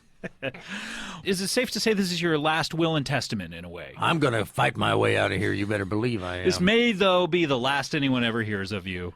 No, there's no way old Dalton Wilcox is going to fight his way out of this vampire pit. I feel like in agreeing to come to this show, you have accepted a challenge. Yeah. Sure I have. This is like Showdown at the OK Corral. Yep. It's 3-on-1. Yeah. Well, I don't know if Dustin's going to be of much help. Be honest. Well, you got to pick a side. There's going to be a goddamn vampire human fight in here. He mostly just takes pictures of what we do. Yeah, he records. You're really just going to document the fight? He records it though. That's the part that we like later. Yeah, we've got a YouTube channel. You know what I mean? That's where we really get off. I don't really enjoy the kill. I enjoy watching. Just like a cowardly newspaper man in an old western who just stands by the side and captures it all and tell it later like he No, he's more like the Undertaker who comes out and measures you before the fight actually happens. Then he goes and makes the coffin. How awful. What an awful existence. I know what you mean. Awful. But Dalton, for your last few moments on Earth, I did want to kind of check in with you about another poem. And I do. I have one more poem. Okay, great. This only poem- one. So there's only 3 in this book? No, I only brought 3 along. It is a book full of witticisms and observations. So you didn't bring a copy of the book? It is at the printers. They're printing it up right as we speak. How many copies is your initial order? Well, the initial order is 13 copies. Oh, I'm not going to lie to you. Yep. Very unlucky number. Damn it, I never thought about that. It was just how many slots they had in the book machine. Guess who owns that book machine? Who? Goddamn vampires! City slicking vampires! All right, Dalton, let's hear this poem because I'm kind of interested in what kind of man you are and how you'll taste. This poem is called Also Mummies.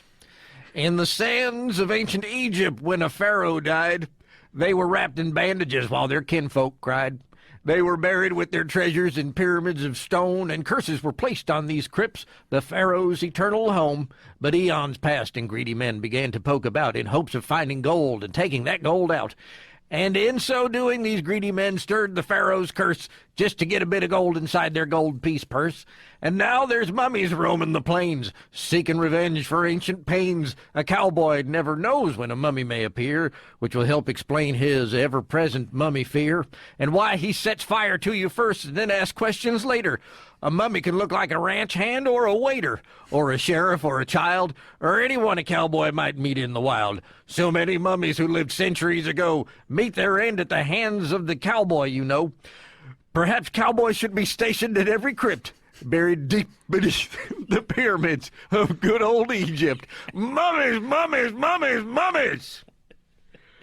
So that's another poem that's in there about a serious problem that faces cowboys as mummies. And that poem is dedicated to old Pete Dawson and Lennox Wilder. You seem to be Boone Wilder and Cal Turner and Marlon Keaton and old Don Holt. You seem to be kind of like a Van Helsing type, like a cowboy out there. I don't know who that is. Oh, really? Okay. I don't know who that is. But I couldn't help but notice you rhymed stone and home.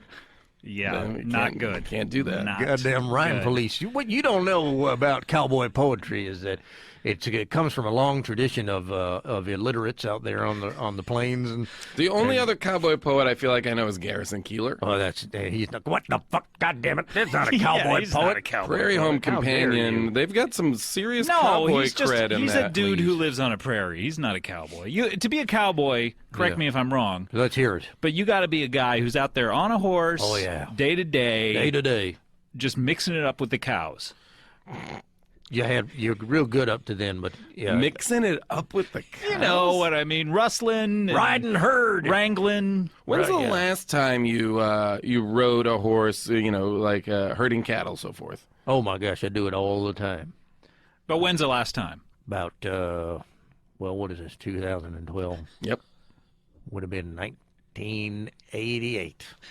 Okay, so wow, that's you say quite you some time ago. Actually, yeah. I'm a cowboy. A cowboy is. Where do you live? What have you been? Where do you live? Yeah. What?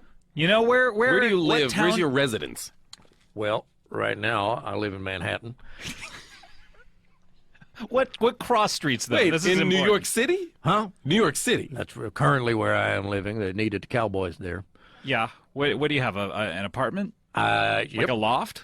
Like a micro loft? Well, at this particular moment, I am living in one of the dormitories at NYU because I have a girlfriend who is a student there. But that's just at this particular moment right now. So that's right over there overlooking Tompkins Square Park. Oh. Or no, not Tompkins. How long have you been Square, in New York? Washington Square Park. I have been, well, let's see. She is a junior now, and I met her going into, 3 years. I've been there now, 3 years. Been a real good time. Wow, what's her name? Her name is Stephanie. And that's a pretty name. Yep. Where'd you meet her? Where did I meet Stephanie? I met Stephanie down at the in the meatpacking district down there in Manhattan. Stephanie what? Huh? Stephanie, what's Stephanie's last name, just out of curiosity? Sure, I don't know that I should tell you for the sake of her privacy. We won't look her up. We hardly ever get out there to New York Her City. name is Stephanie Goldberg. Oh, Jewish, nice Jewish girl. No, she's not Jewish. Wait a minute, I'm pretty sure. Scott, I just Googled Stephanie Goldberg. How did you do that so fast? I Because of binged Google. it. Oh, I no. binged it. Come on, Jason. What's going on with Stephanie Goldberg? She was murdered. What? What are you talking about? My God. How long ago? 6 months ago. Whoa. Good Lord, I better get back there. This is shocking. You know what? You were saying that about your wife, and you have made no impetus to even stand up, let alone head to an exit. Well, as you explained, the door is locked. And I got a fight with vampires your coming up. very broad shock leads me to believe this is not surprising to you. What are you talking? How would you? Let's do it. Let's role play it. Okay, great. Your girlfriend. Your girlfriend is dead. Your girlfriend. I'm role playing you. I'm trying to see how you react. Okay, here we go. Yeah. In reality, or if I'm you? What? No, if you're you. Who am I? Who do you want to be? You could be Dustin. Oh, okay, I'll be right. engineer. Who's Dustin going to be? Dustin will be you. Oh, okay, great. All right. So do we need to Dustin- switch chairs? No, at you all, guys or can do stay in we- the same chairs. But Dustin, keep in mind, you're a vampire now. That swap doesn't change a lot about this. What's Okay, up, hot so dog? I'm Dustin. Oh, hey, wow. Dustin just dropped a "What's up, hot dog?" No, He's been waiting for it. All right, so what do we do in this here now? I'm just gonna. He's telling me my reaction is unbelievable, and I'm trying to find out. I'm trying to see from him. Well, how are you going to react? Okay. Your girlfriend is dead. What are you talking about? What are you talking about? No, what are you talking about? Hey, man, I'm so sorry. Thank you so much, Dustin. I'm so sorry, man. Apparently, my girlfriend just. Hey, man, can I take you to a punk show and take your mind off of it? Okay, man. I was just sitting here doing the show, and the cowboy guy told me that my girlfriend died, and even though I was just saying earlier in the show that I was single, it's really freaking me out. Hey, man. Hey, Dustin, thank you so much. Scott, you're being a real fucking dick, man. You said nothing. Step in there, man. Scott, you're Don't a care. fucking dick. Like, as always. Oh, wait a minute. Come on. Well, I know believe we're you would improvising react right now, that but way. that's Okay, versus what you did when What I did said I your do? girlfriend was dead. You went, what? What? That's crazy. What? That's crazy. I gotta get back there. Well, that's how a cowboy reacts when he finds out that his girlfriend is dead. You keep it tight with emotions. That's you know? precisely right. Have you A ever- cowboy I've is heard that on Garrison Keillor. a man of quiet courage. He is not a goddamn cowboy. Pretty Don't sure. Say it again. He does a whole cowboy segment Yeah, well, with the clip clomping of the horse hooves and Yeah, but everything. he's just- those aren't real horse hooves. Pretty sure they are. Really? No, They're on the radio. What's he use? It's a lie. Well, he uses, well, they are horse hooves, but When's the last time you were on a horse, Dalton? Wait a minute. Are you trying to say that to make his horse hoof sounds, Yeah. he cuts the legs off of a horse That's and precisely bangs them well, together? He doesn't, but his sound man does. That's how they do it. He I goes believe out that there. sound man's name is Scott Foley. Radio Magic. Radio Magic. They cut Scott off Foley, all wait, Scott four Foley of from the the feet. unit? Yep. Wow, and from Felicity? Yep. Anyhow, that's what they do. Do I have the right name, guy? Yep, you do. Okay, great. Don't you worry about it. Whew, that saves me having a Bing. I'm so sorry. Having to Google something, of course. And then they bring out some cobblestones, and he get all four of the feet of the horse that he's cut off, and he just knocks them against the cobblestones. That's how they make that sound. Wow. Four cobblestones and 2 horse hooves. No, he's got all 4 horse hooves. And okay. Usually about it. Well, then how does he do it in 40 order? or 50, 40 or 50 cobblestones. Well, then why not just have a horse walk down cobblestones? Because they're And city record it slickers. one day. They're city slickers. Why don't they just press a tape recorder where they've recorded that sound? I'm serious. When is the last time you were on a horse? On a horse? Yeah. 88, you say? It would have been 1988. Out Okay, there well, that is riding very herd. long. You're barely a cowboy at this point. What do are you do- talking about? Besides being a poet, what do you Yeah. do for money? Yeah.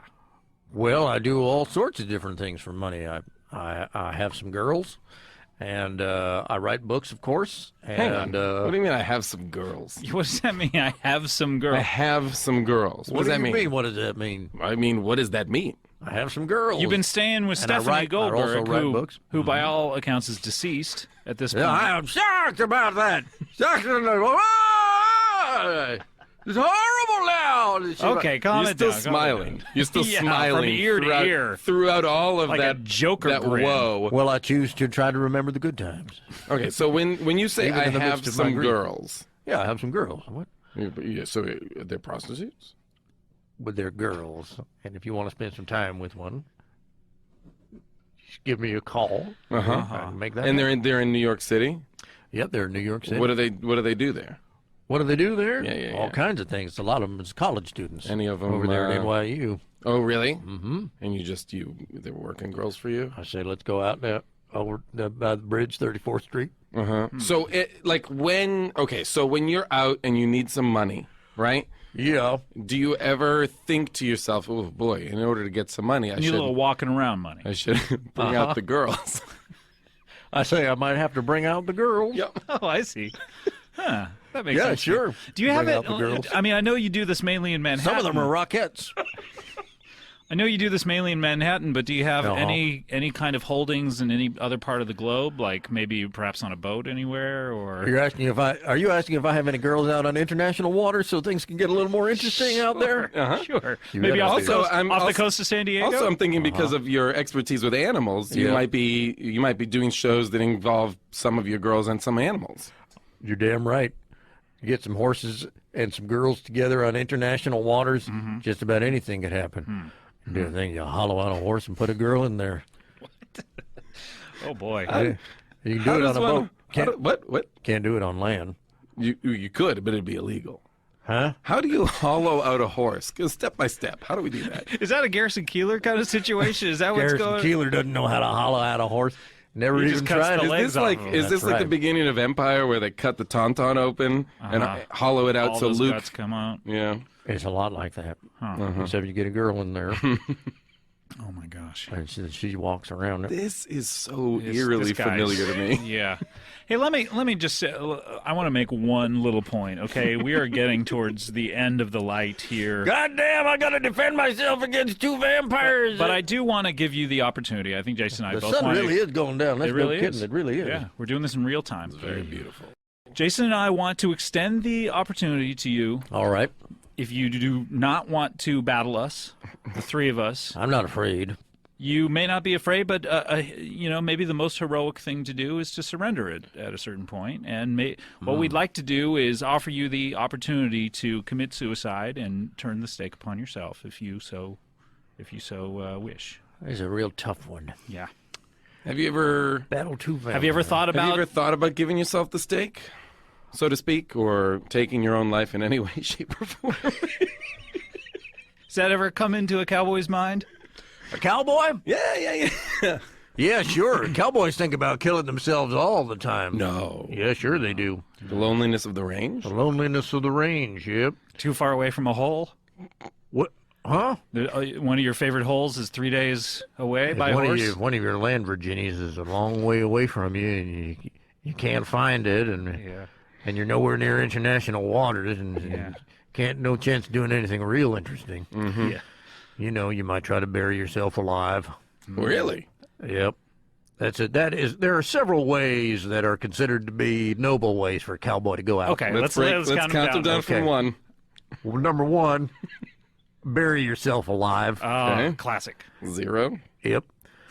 Number 2. Nope. Wait, 0. We're we're counting not down. counting up. Come on. Huh? We're counting down. So 0 is the next one. Number 0 is to get hit by 2 trains at the same time. Oh, that's why you're always galloping by those train tracks. That's precisely right. Wait, Wait for that moment. at the same time. This requires. So that would require 2 trains to be colliding. They have to be colliding, which is very rare. That's very difficult to do. Well, it requires an accomplice to flip the switch on the tracks up the way. How does one find an accomplice who would be willing to do that? There's a lot of guys out there who help a cowboy. Well, let me have ask a you noble this: suicide. Wouldn't that cure your loneliness? How so? You've got an accomplice now. Why not just chat with that fellow? Good point. That's why you don't hear about this very often. Yeah. Because a lot of guys will find themselves an accomplice and say, I need to have a noble cowboy death. Which is why I'm assuming it's so high up on the list. It's not one of the main ways for a cowboy to kill himself because it's 0.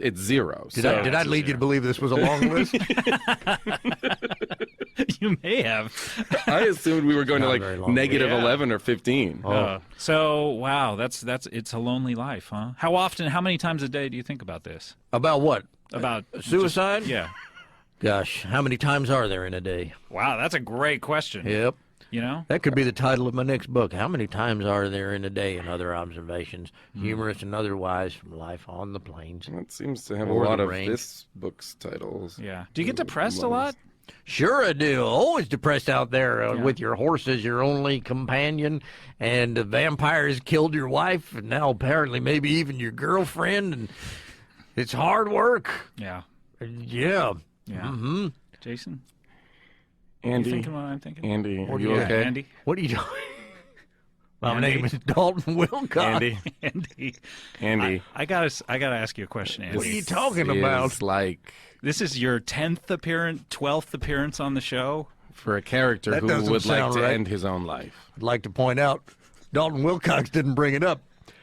Andy. He didn't bring it up, but it wasn't going to. You jumped at the chance. That's called yes and. Everybody understands that. Even Andy. a cowboy out on the range. We're here because we love you.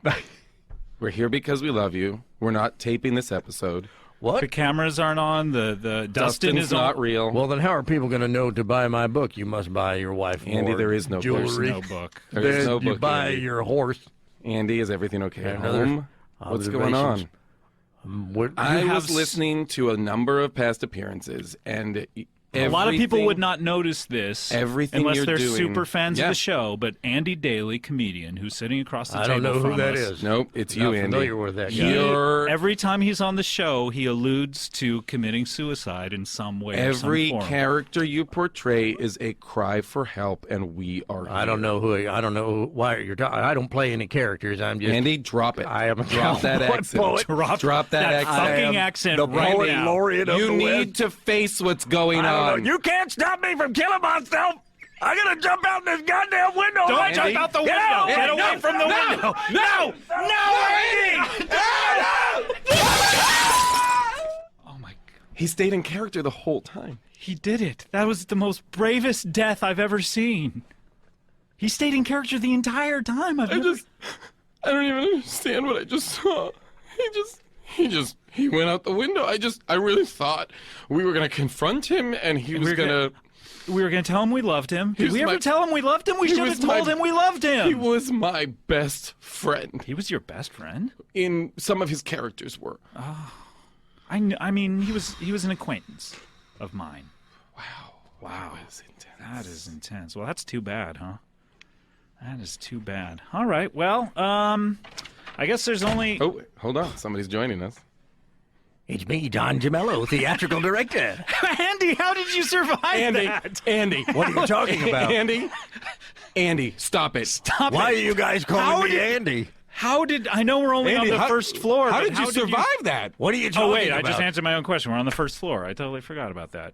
And when he fell, maybe did that knock him into Don DeMillo? Oh my gosh! Guys, I don't know what you mean, but I just stopped by here because Are you I wanted promoting to, something? Nope, just want to jump out this window and kill myself. No, Don, don't do Andy, it!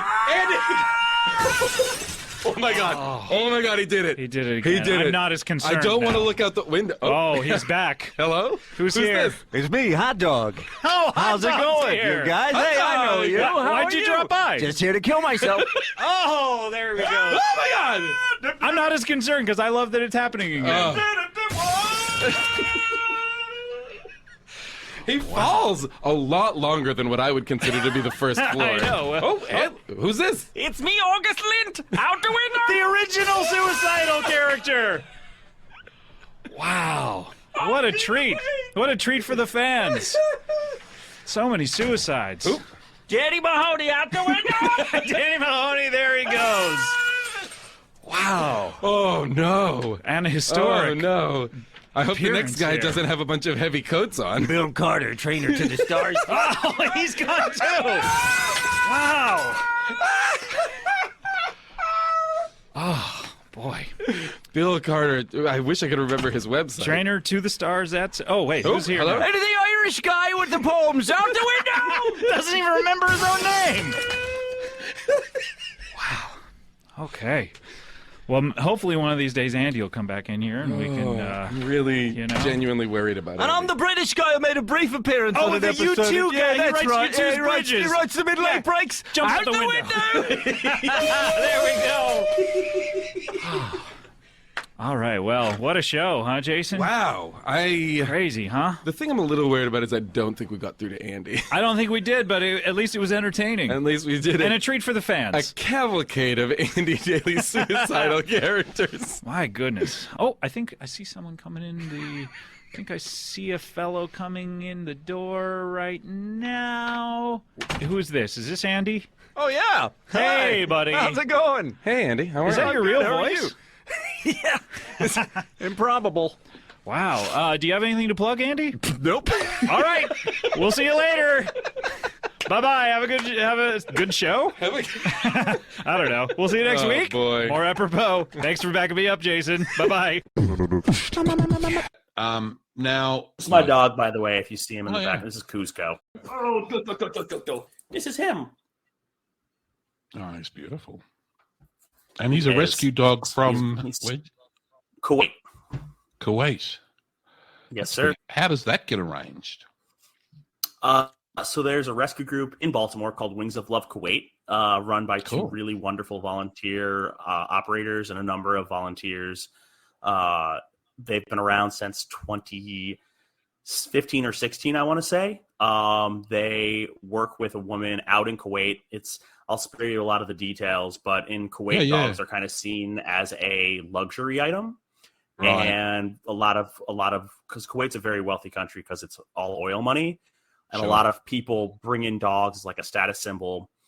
When the dogs get too big, they bring them in as puppies. They bring in these designer dogs. When the dogs get too big, they just open their doors and kick the dogs out. And Kuwait is also the hottest country on earth. So if you have something like a long-haired German Shepherd, who is one of the dog breeds that is part of him, they're not going to do too hot when it's, 30, like high 20s, low 30s centigrade with their coats. And a lot of them they go out and they're just living on the street and they're mistreated because they're seen as dirty or, just not worth respecting or being kind to. Sure. Anyway, his mom was found. She was a Chow Chow mix or full-blooded Chow Chow. She was found in a dumpster. She was less than 18 months old and had been used, they think, to breed 2 full litters of puppies. And then they just threw her in a dumpster. And so luckily he was born at the rescuer's place, but he flew over when he was 6 months old. And I got him, 2 weeks after he came here. And I've had him for 4 years at this point. He'll be 5 in August. Yeah. I reckon they really appreciate it more too. I think they know that you've done that for them. Yeah. No, he's My very, cat's a rescue, he's so. great. Yeah. They're wonderful. Oh, that's awesome. That's one of the best, not to be preachy, but that's obviously like one of the best things you can do if you ever want to make a real difference is you can adopt an animal because, you change your life around. You have to learn to adapt to them. But, the unconditional love you get from them, you'll never, I wouldn't give it up for anything. I wouldn't give them up for anything. Yeah, for sure. Dogs are different to cats. I've got a cat. I have had dogs, but I've got a cat now. He's a rescue. And with a cat, you can't really call it unconditional love, I don't think. It's sort of like, well, it's conditional tolerance. As long as you keep giving him food, he'll put up with you. Dogs are different. Yes. But anyway, I'll put that up. People ever want to check out? Yeah, people ever want to check out cute pictures of dogs that they rescued? Feel free to go and check it out. Wings of Love Kuwait. They're a great organization. So I've volunteered with them a couple of times, but obviously like pre-pandemic. But obviously the pandemic slowed down dog adoptions a lot, as you might expect. Is your favorite character an Andy Daly character, or is it someone else's? My favorite character, again, and this is recency bias, but Gil Ozeri does a character, Dr. Sweet Chat, the small talk robot, who I know I've talked about him in the chat of your videos before, and I think I sent you a link to his first appearance. But Dr. Sweet Chat he's been on now 3 times, I think. He was most recently in a live episode that when Scott did for the book, and it is, I don't want to spoil anything, but it's literally just this Gil Ozeri character. It's Gil Ozeri. He's very funny, but it's just him speaking into a vocoder. And the whole premise is he's a small talk robot and no one can understand what he says. Cool. His most recent appearance, he put some effects on it and stuff, and it was in a live setting, and just he comes on for the last 20 minutes or so of it, and the whole stage is like, what are you saying? We can't understand you. And Andy, so a bit like little Gary. Yes. I can't wait to meet this. Wow, robot. This is exciting because we've never had this. I don't even know if to call it a person. I don't know what the pronoun I don't know what it is, but please welcome for the very first time on this show, Dr. Sweet Chat, the small talk robot. Thank you, Scott. Whoa, doctor, how are you? I am doing well. I am Dr. Sweet Chat, the small talk robot. Oh, thank God, because I introduced Dr. Sweet Chat, the small chat robot, and then you started talking, and if you weren't making conversations here. Are you take us through what you are? So I don't want to. You explain what you look like. I'm a flesh-covered cube. You're a flesh-covered cube. I was built. I'm a prototype built by a widower. His name was Professor Croupy. Wait, Professor Croupy with a C? Correct. Okay, so you were built by a widower? You say, why is that important to the? Why is that important? Was my right hand bad at small talk. Designed me to be the world's best wingman. Oh, okay. So when this person had nobody, you were the person to do all the small talk with because he was so bad at it. That's correct. Wow. So he was a widower. How old was he when he was widowed? He was in his 50s. Oh, wow. Late 50s, early 50s. This is important. 52. Early 50s. And then how long is he still around? I don't know how long you've been alive. He is around and he lets me in and out to make conversation and practice small talk. Well, that's great. Can I ask you, he lets you out of the house. How do you get around? Because you're just a flesh-covered cube. You don't even have wheels. I glide around on a roller skate. On one roller skate? That's correct. And by the way, I see the roller skate now. It's to the left of you. It's one of those old, like, 70s roller skates that you would strap to tennis shoes. That's correct. It's a disco roller skate. I'm always placed on it. You're always placed on it? Placed. Oh, so when you leave, we have to place you on it. If you could. Of course. I don't want to stay here forever. Although I'd love to have you. You're excellent at small talk. I've noticed. I am programmed with over 700 conversations. Oh, let's do it. Start it. Yeah, Start can we small pretend talk. that Dr. Yvette, Dr. Yvette Victor. Yeah, thank you. Let's pretend we're at a party. Have you ever role played before in any of your sessions? I have, yes. What kind of role plays do you normally do? I always play a mother. Oh, okay. Do you want to play mother in this? Are you a mother? I have 3 beautiful children. Oh, hey, with your first husband? With my first husband. They don't speak to me, but I'm related. Oh, okay. All so right. I could role play a mother. Okay, well, that's just you being yourself, though. Right. I could role play. So something totally different than what you are. Okay. Ooh, this is exciting. Good. An Olympic swimmer. Great. Oh, okay, That's great. All right, and we're at a party celebrating you got the silver. Sure. Okay. Yeah. Would you prefer the gold? I would or? like the gold. Oh, but okay, that's fine. okay. Yeah, give her the gold. All right, why not? Why wouldn't you? All right. So we're at a party. Hey, Ben, do you see her over there? Holy shit, is that Olympic swimmer? I didn't watch any of the Olympics except for her. Her final race was unbelievable. She was going so slow, but the other people were even slower. I've never seen anything like it. It was like, how did So, I'm thinking spider season is over. What do you mean? We haven't even gotten to the Olympic swimmer yet. What do you mean spider season is over? Feels like it went, came and went. I guess there were a lot of spiders for a little bit. Feels like it came and went. The rain's been warm recently. Yeah, well, The rain's been warm? Is that what you We said? got our first rain shower in a while. Well, I've never really judged the heat of rain. Yeah, I guess when we go outside, you don't really feel it. Right, me too. Are you agreeing, or this is a program? Anyone here love uphill skiing? Anyone here love Uphill what? skiing? I don't think that's a thing. I think it has to be downhill skiing. Because cross-country skiing is level. You can't ski up. The gravity will push you down. Why? Because the snow is very he's slippery. learning. He's learning. This is him learning to not ask the same question, I think. Snow is very slippery, and anytime you try to go up, you'll just end up skiing backwards. Anyone here love downhill backward skiing? That's closer. Okay, That's I closer. mean, you're in the ballpark, which if you're playing baseball, that's where you want to be. I mean, it means you've arrived to work. Pointy ball. You love pointy ball? Pointy ball. Oh, you Pointy ball? Who is your favorite pointy ball team? Pointy ball? I don't What think is he saying? I don't think it can be a ball if it's pointy. Football? Whoa, Jesus. Christ. Very antagonistic. Doctor. What did he say? He said, what about a football genius? Oh, wow. Oh, my God. Jesus. That's not small talk. That's you being rude. Please, but no, you're doing an ad right now.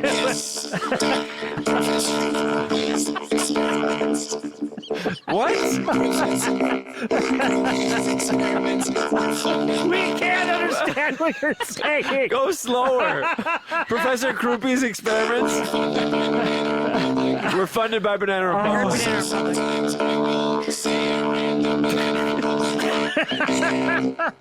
Why? That's not a part of that's not a part of small talk. Okay. Wow. Okay. God. Yes, Professor. Yes, Doctor. Oh, this happens to be a belt from Banana Republic. Yeah. Should we pretend that we're on an elevator together as Yeah, strangers? do you still want to be the swimmer? Because I feel like you didn't get a chance to That's weigh okay. in. That's okay. Yeah, it was fun. I mean, like we were talking, we kind of expected you to enter I at was some just point. enjoying but the scene. I was I mean, it was a pretty compelling scene. It was, but this is beyond small talk. You've overtaken the conversation. You haven't allowed anybody to really talk back to you at all.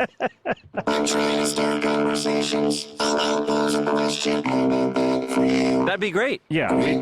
Do you think what makes a dog interesting is its tail, or the fact that it is so uncomfortable underwater?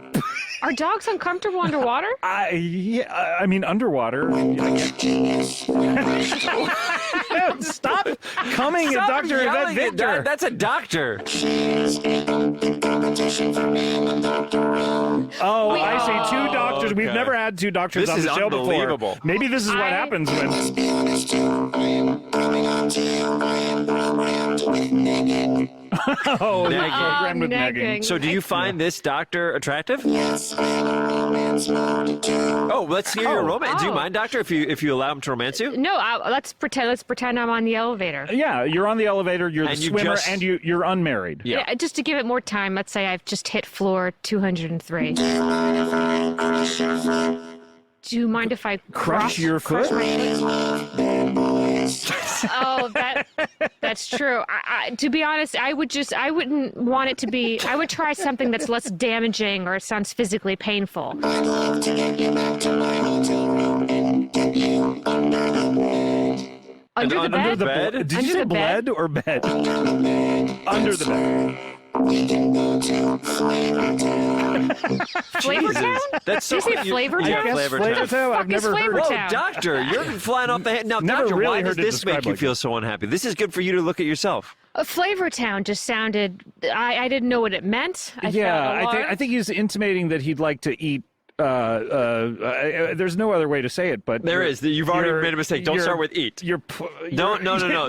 Oh, that's what he meant. That's fine. Cunnilingus. Oh, that's okay. That's fine. That's okay. fine. That's Okay, all right. sorry, I It's misunderstood. working then. Robot, it's working, Doctor. Do you like that? Do you like when I put all my weight on your stomach? Oh. All my weight on your stomach. All the weight of a flesh-colored cube. By the way, what are your dimensions? I am 3 inches by 3 inches by 3 inches, but I weigh 400 pounds. So you're like the size of like what a matchstick case, but if it was totally square, genius. And then you weigh 400 pounds. Well, it's easy. I'm trying to think of something This is that's like 3 inches by 3 inches. During by the 3 break, inches. of course, you were comparing everything to Matchbooks. Yeah, it was Have you practiced small talk when someone throws it at you? Oh, please. Okay, like Doctor. Oh, yeah. We're outside a bank. You don't I have to stepped keep saying outside. where we are. Oh, okay. I stepped aside. It's hot out today. Let's lose the phone on it. So we can concentrate on each other. Did you say let's lose the phone? Let's honey? lose the phone. Yeah. I think it's funny that we can't understand him because he's a small talk robot. So half the small talk is about how we don't understand what he's saying. No, just so I understand, I went up to him and said, "How about this warm weather?" Yeah, that's and he great. said, That's great Let's small lose talk. the phone, and lady. he said, "Let's lose the phone, lady." Were you on your phone? You know what? I bet the phone was in my hand. All right, keep going. That's keep how going. you got the information about the weather, though. That's true. I am coming from the bank. That's actually really good. Good, very Okay, good. that's Great. small talk. That's the first good small talk thing you've said. Yeah. I invest in cryptocurrency. Oh, no, that's he's a interesting. crypto guy. Oh, God. I have $600,000 invested in Dogecoin. Okay. Okay, but I understand. Yeah, there you go. That's a This is small talk This thing. is a flow. Yeah, this is good. I have a question about the weather in response to your question. Great. If you could recycle anything in the world, what would it be? If I Why would it be a piece of paper? I was gonna say a piece of paper. Oh my God! Wow. This is working. This is working. really- You guys are kind of hitting it off, I gotta say. That's so interesting. Do you like music? I do like music. What kind of songs do you like? It's good. God, I guess I like I a guess little. people describe genres of music they like more than what kind Yeah, of that's songs true. they like. But go ahead. Yeah, like rock and roll. Do you want to know my favorite song? Yeah, I would love to hear your favorite. Old man drinking fizzy water. That's the song. The title of the song. Or is that the sound? That is the song and the sound combined. So your favorite song is an old man sipping seltzer. Oh my God, leave me alone. What? Let me What? I don't understand. What are you talking about? He You're wants you to. frustrating him. Yeah, he wants you to leave him alone. Wait, no, I want to see how you handle antagonism. I want to see how you handle like conflict. So I've never seen a flesh cube sweat before. Yeah, this it's is perspiring very and heavily. it's such a small cube. It's like a matchstick. It's enough like a matchstick. Hey, sir, get out of my seat, sir. That's my seat. I paid for it. We're at Madison Square Garden, and I want my seat. Get out of it. just get my roller skate and push me away. Okay, that's not common. That's a good way of dealing with it. Here you go. What? What was that? Do you have a friend with you? Who's that friend? Your friend Siri is enabled? What the hell is going on? Siri sounded like a regular human. Why don't you sound as good as Siri? I'm supposed to sound like a normal old guy. You sound like a robot. Oh, I'd love to hear. Please, Jeff. I can't believe you're packed with so many things. You go from one to the other so quick. Yeah. Well, I mean, that's a robot for you. Just robot brains move quicker than our true. brains. Ones and zeros. What did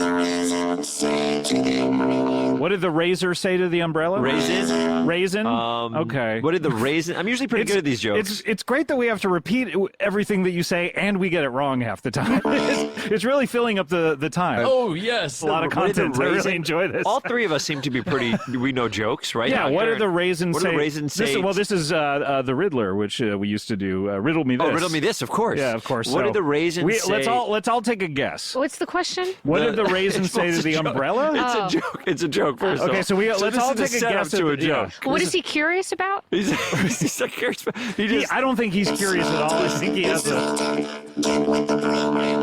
Jesus, stop shitting on the Very doctor. angry at me. All right, everyone take a guess. Okay, Ben, what what's did the your guess? raisin say to the umbrella?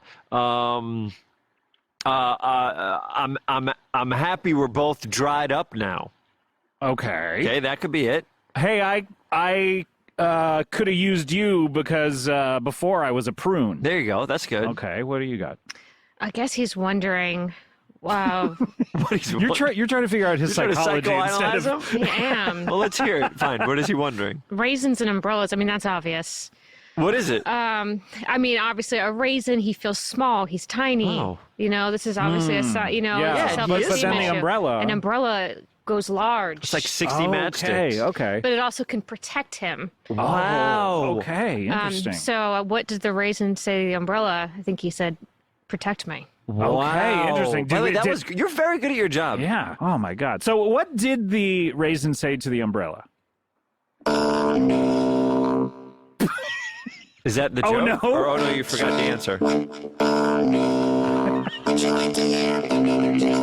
I would. I guess, yeah.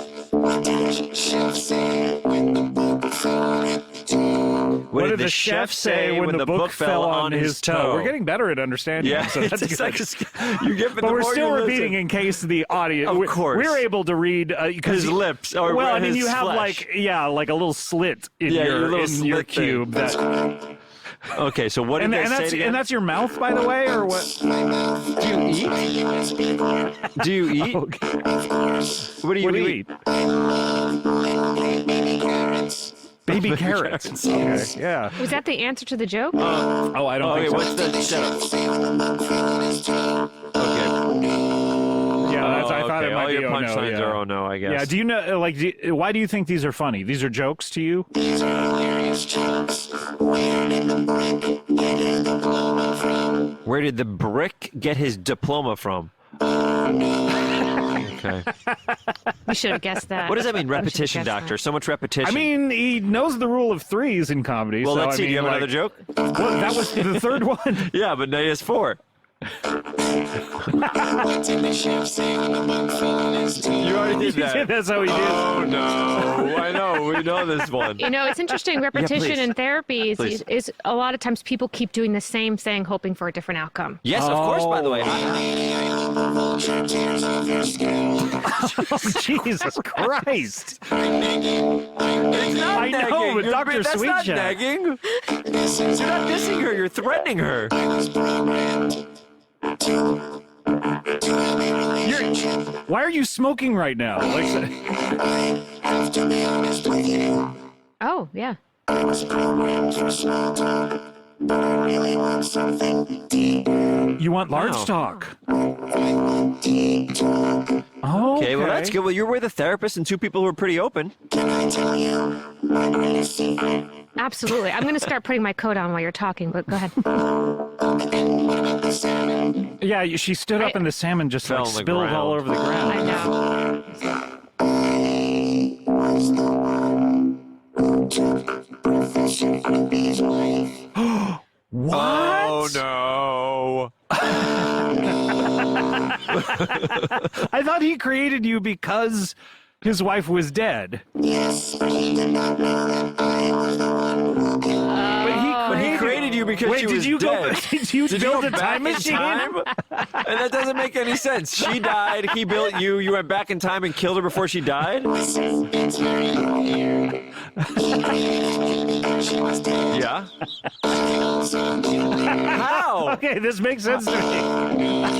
Wait, is it a joke or no? Of course. Not for you like that. Yeah. What did the chef say when the book fell in his foot? That wasn't it. What did the reason say to me? Oh no. Hey, look, Dr. Sweet Chat. We're coming up on another break. So Dr. Sweet Chat. Did we accomplish your goal of having deep chat? Of course. I mean, I didn't resolve my problem with Professor Creepy, but sure. Okay. Do you feel better? Do you have feelings that do you feel better after talking about something deep like that? Yes. Oh, good.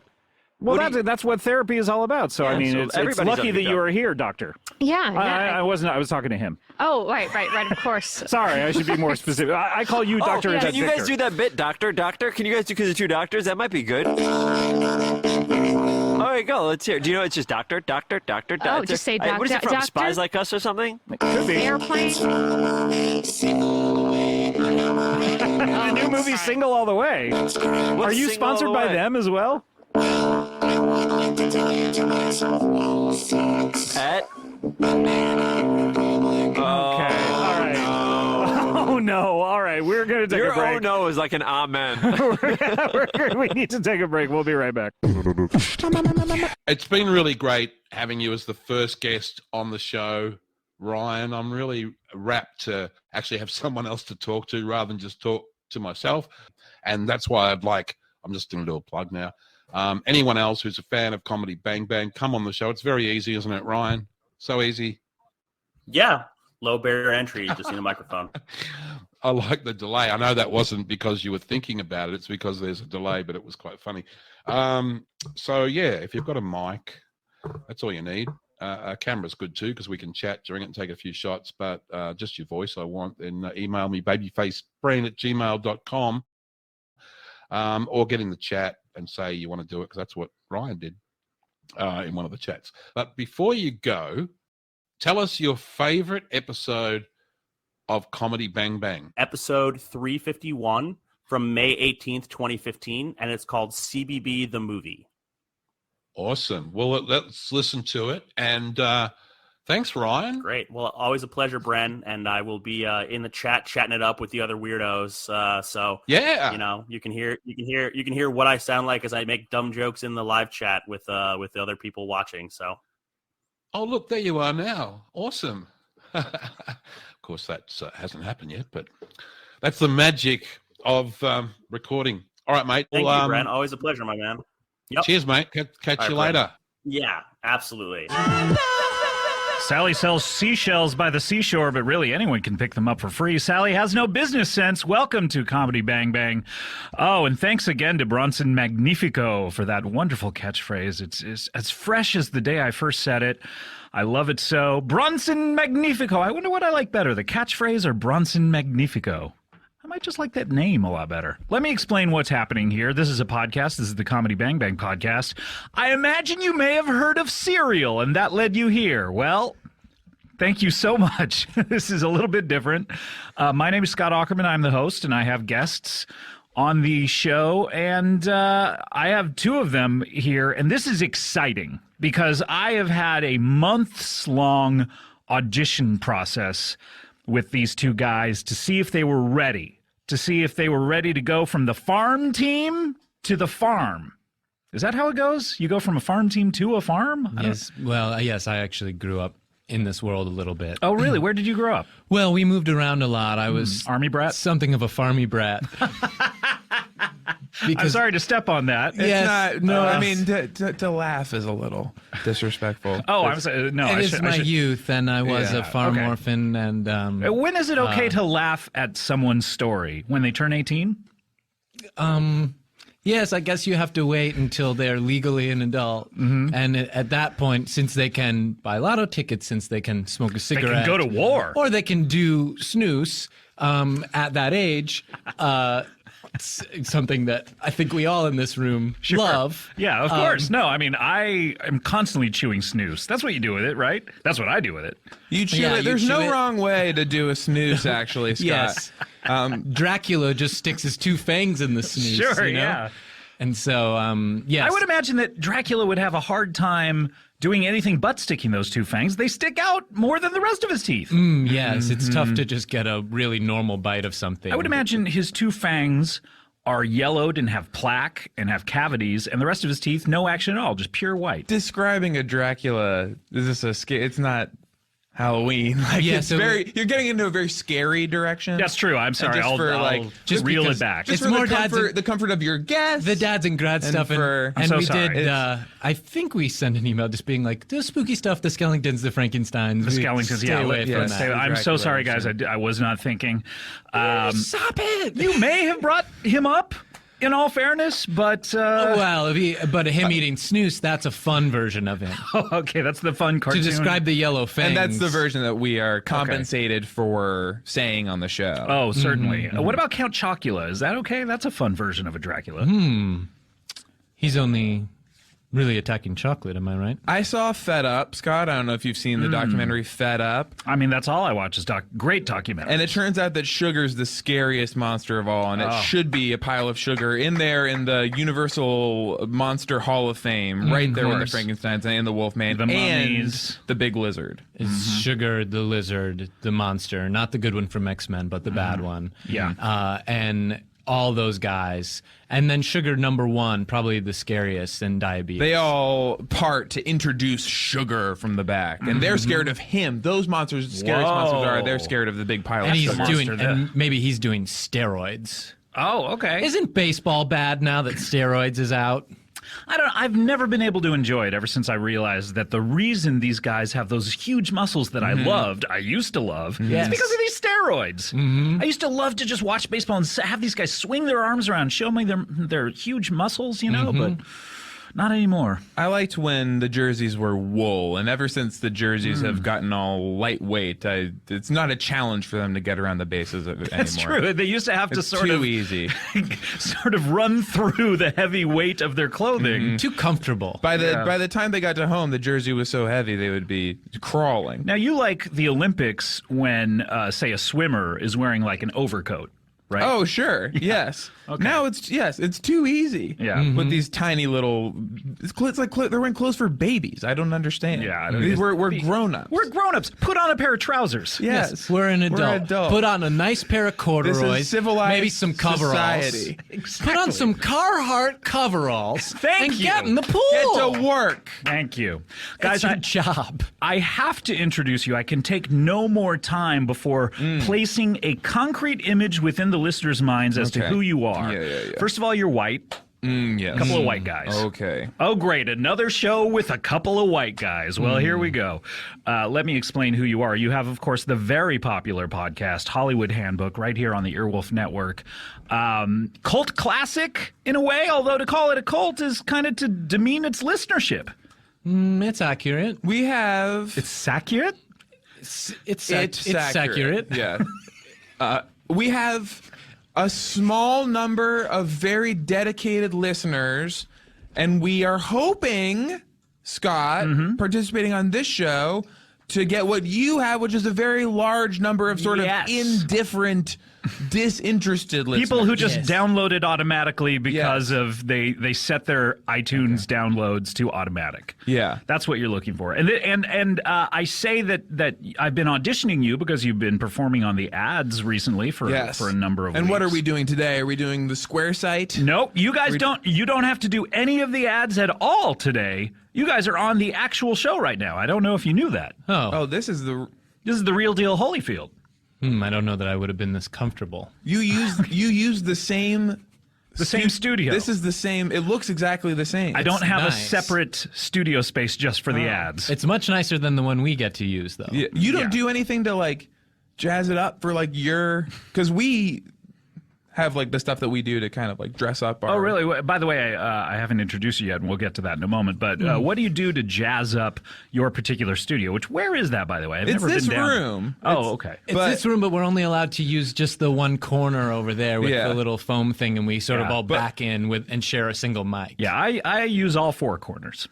Well, that's very nice. And we hope to get there someday. But our corner for our show it's fun. Yeah. We hang a single streamer. Yeah, there's the one. There's a single streamer. Only room for the one long streamer. We put up a Rita Hayworth poster as well. Okay, interesting. Because we just love to movies. throw people off. Yeah. And then they peel it off and they're like, nope, just solid wall back there. But they got me. These guys are the best. Mini basketball hoop, trampoline, which Engineer Cody gets very nervous about because it can get, playing trampoline basketball in a tiny space. He's afraid we're going to fly out of the corner. Well, we had a trampoline salesman, a few trampoline salesmen on the show about 6 weeks or so ago. And it gets dangerous.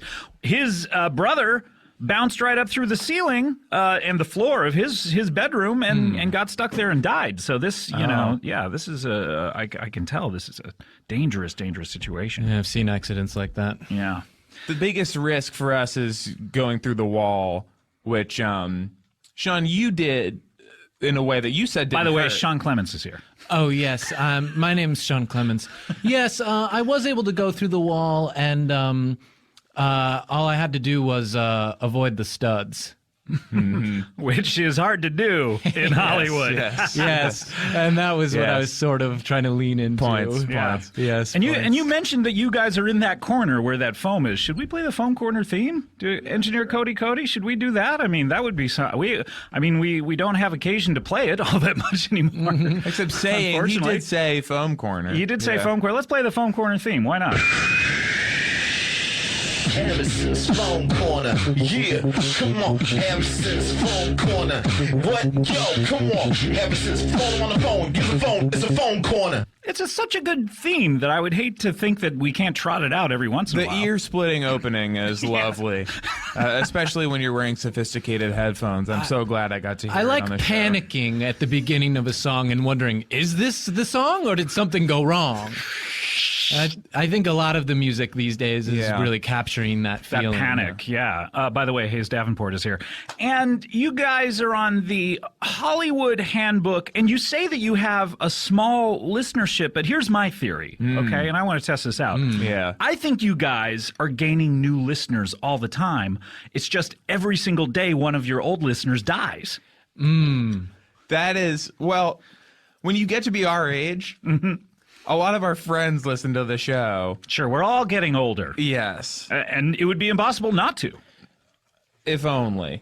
Although turtles, if you know, like certain animals. I have heard of turtles. Have an accordion sort of lifespan where they get old and then young again and then old. It's the yo-yo effect. I did not know that about turtles. It's science. If you're in science book like we do. Yes. And if you know anything about science, he's right. A lot of people are dying all the time. And you can read that in most of the books. And so it may be that some of them are our listeners, or for every new listener we get, another one just gives up on the show.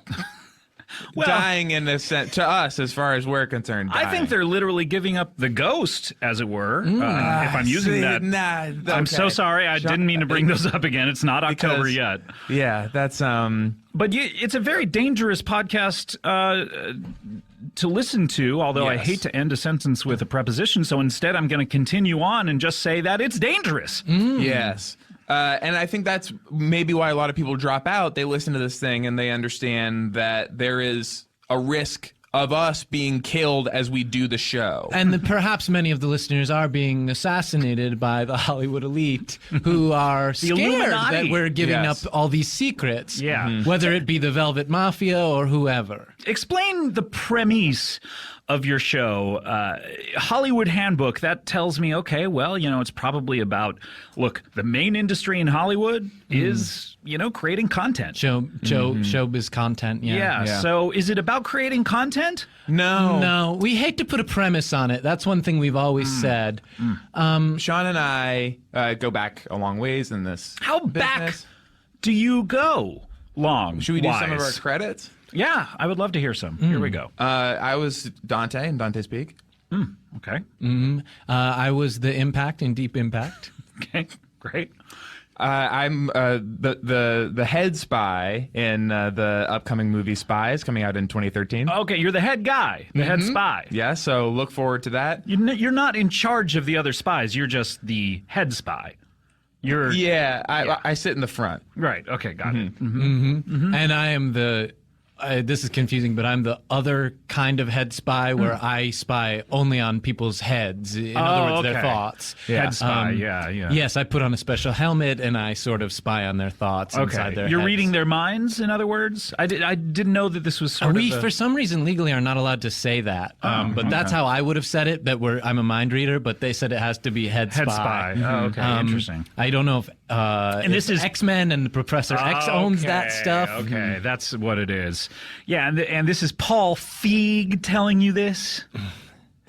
Yeah, if you can even call him that. Yeah. Boy. Oh, this is a different Spies. Oh, this is a different Spies. That's Spy. Oh. This is Spies. Oh, okay. This is Spies versus Spies. Oh, and this is part of the Mad Magazine franchise? Oh, if only. Yeah, we could not actually get them to sign off on it. Legally, they wouldn't let us, which is why we had to pluralize it. And we had to use different colors. So we have to use, our noses are long, but bulbous. Nicely Yes. bulbous, just at the very tip. What colors are you, because I know it's black and white in Spy Yes, we versus could Spy. not do black and white. We have gray and gray.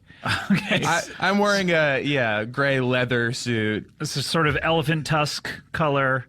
Elephant. And, yes. Not sort of. It is made of. I guess I don't mean tusk. I mean trunk. Yeah. Elephant trunk. Yeah, it's made of elephant trunk. Oh, okay, great. And what color are you? I'm in a gray. I'm in like a gray suede, sort of rhino hide. I mean, it sounds like it's going to be confusing to watch.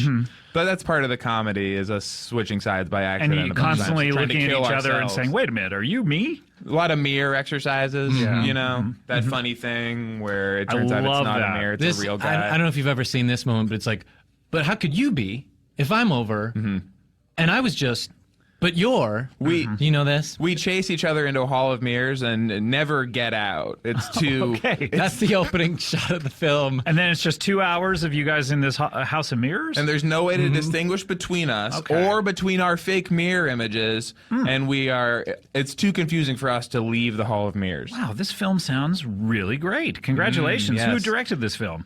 Paul Fugg. Paul Fugg. Paul Fugg Lee? Don't say that in front of him. He hates that joke. Okay, yeah. He'll get very upset. No, Paul Fugg. We eat points as far as we're concerned, but don't say. Okay, Yes, I will not. So you guys, with the Hollywood Handbook, every week you guys host it. And this show has captivated America. If you go to the Earwolf message boards, and I pray that you do, because a lot of great folk there, you know, dissecting what is comedy and who is funny and why something isn't funny. And you guys have a rabid fan base. And usually when something is rabid, it's terrible. You have to shoot it and put it down. Yeah, but this fan base, incurable. Yeah. we're cultivating this. Is that a good idea? Yeah, this is something we struggle with a lot.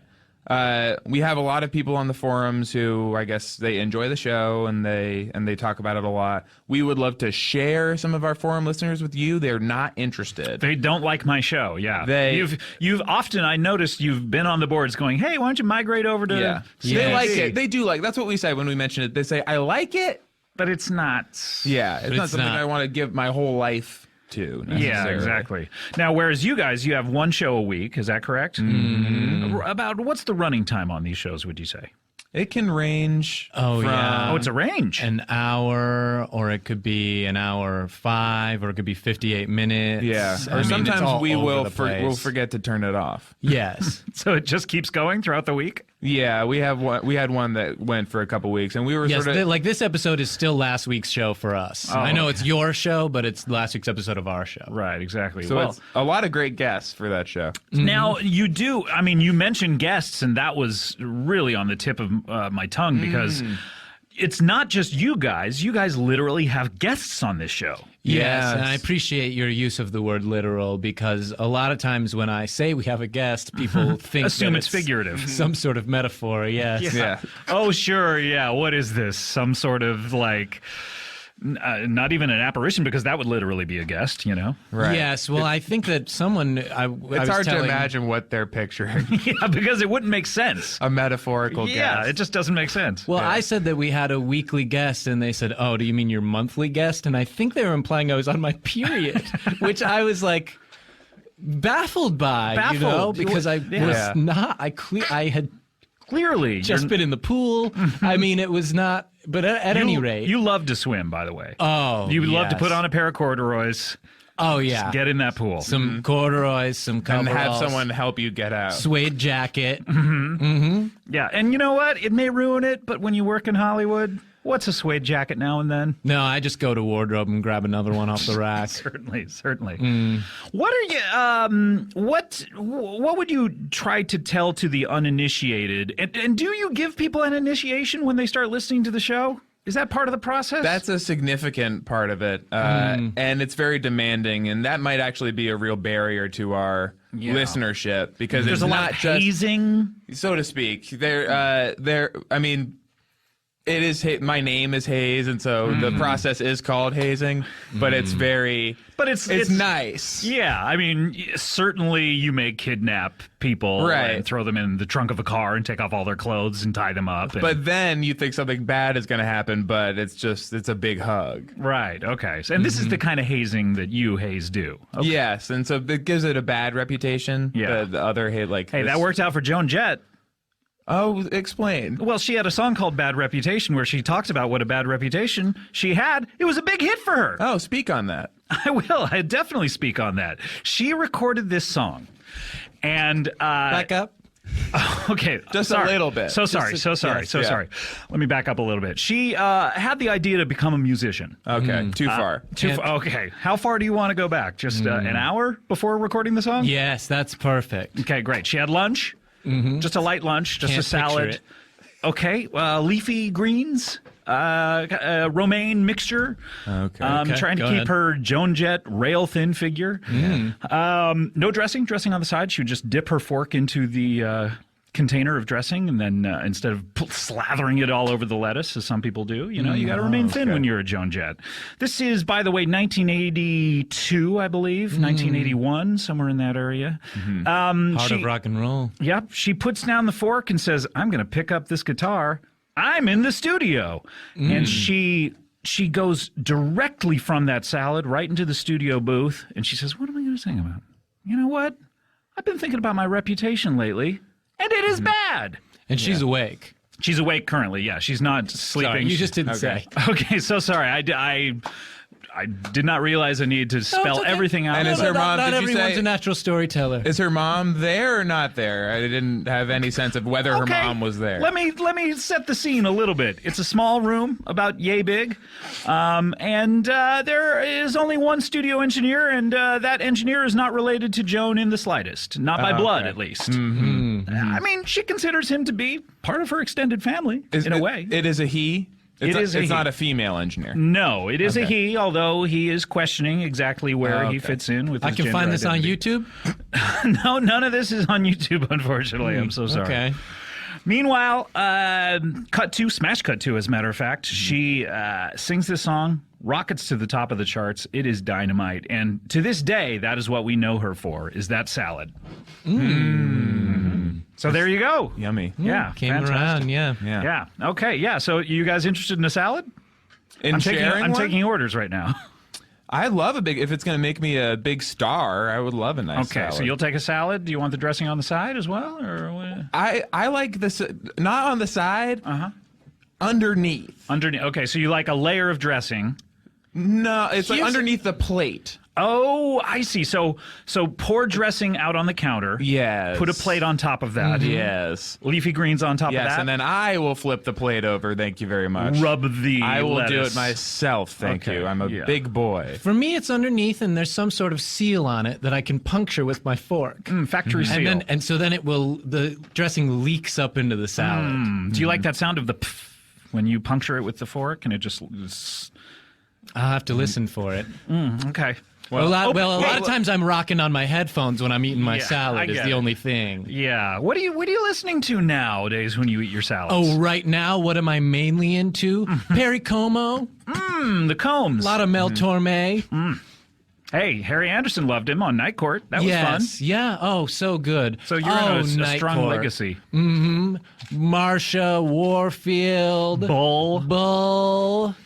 I mean, we're talking Larroquette, Marky Post. Baby, that show had it all. Hayes, if I could just for a second, I'm taking a few notes for Hayes about the show. Why have you been writing? What have you been writing down? Well, what we like, been taking copious notes. We are excited to finally be inside the sort of belly of the beast. Certainly, with this show, and we love the fact that you have a lot of listeners, and we want that. Okay. Yeah. Do you like the show itself, or we think it's so great how many listeners you have, and we think that would be wonderful for us. Okay. And we'd like to keep our show being so good, but Hayes.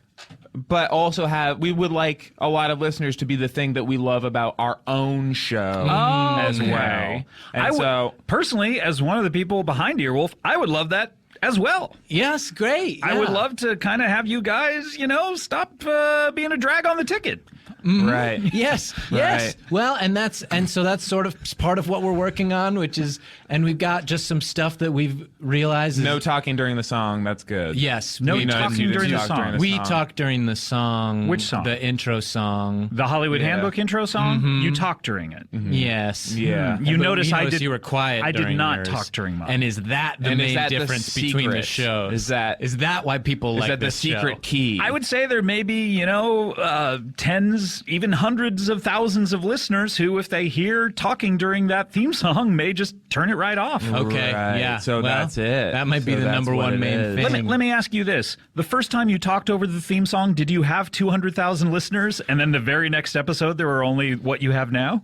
You can only tell at SoundCloud by, they put comments on the SoundCloud as they're listening. Certainly. And there is in the first That's a great use of time. First few seconds of the first one, a flood of thousands of comments that just say no thank you.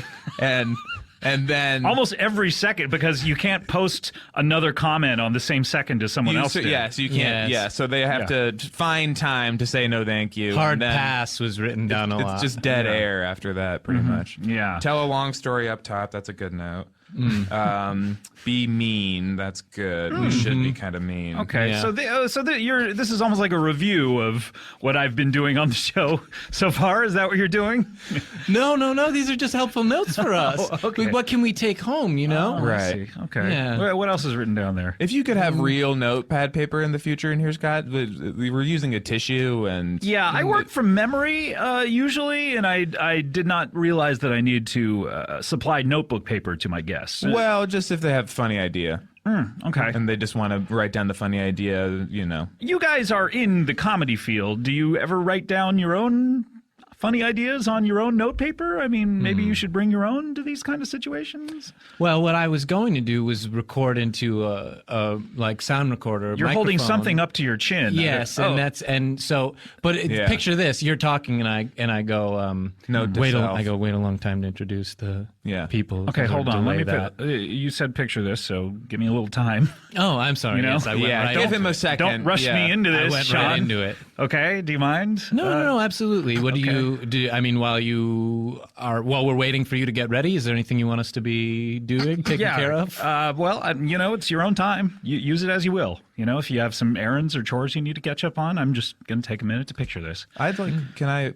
plug something? Oh, yeah. I'm picturing it, so just don't bother me. Do whatever you like. I'd like to plug my personal Facebook page.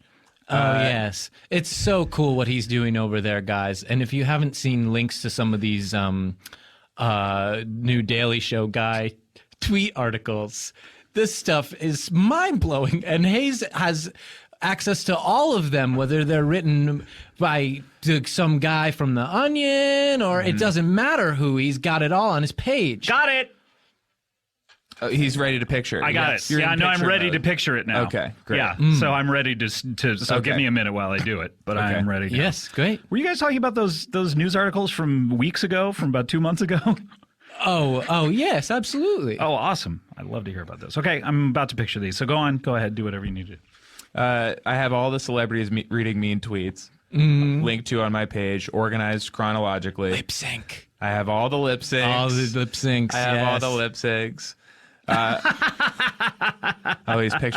He's picturing something else. He's not picturing what I was. I'm picturing you as a farmy brat.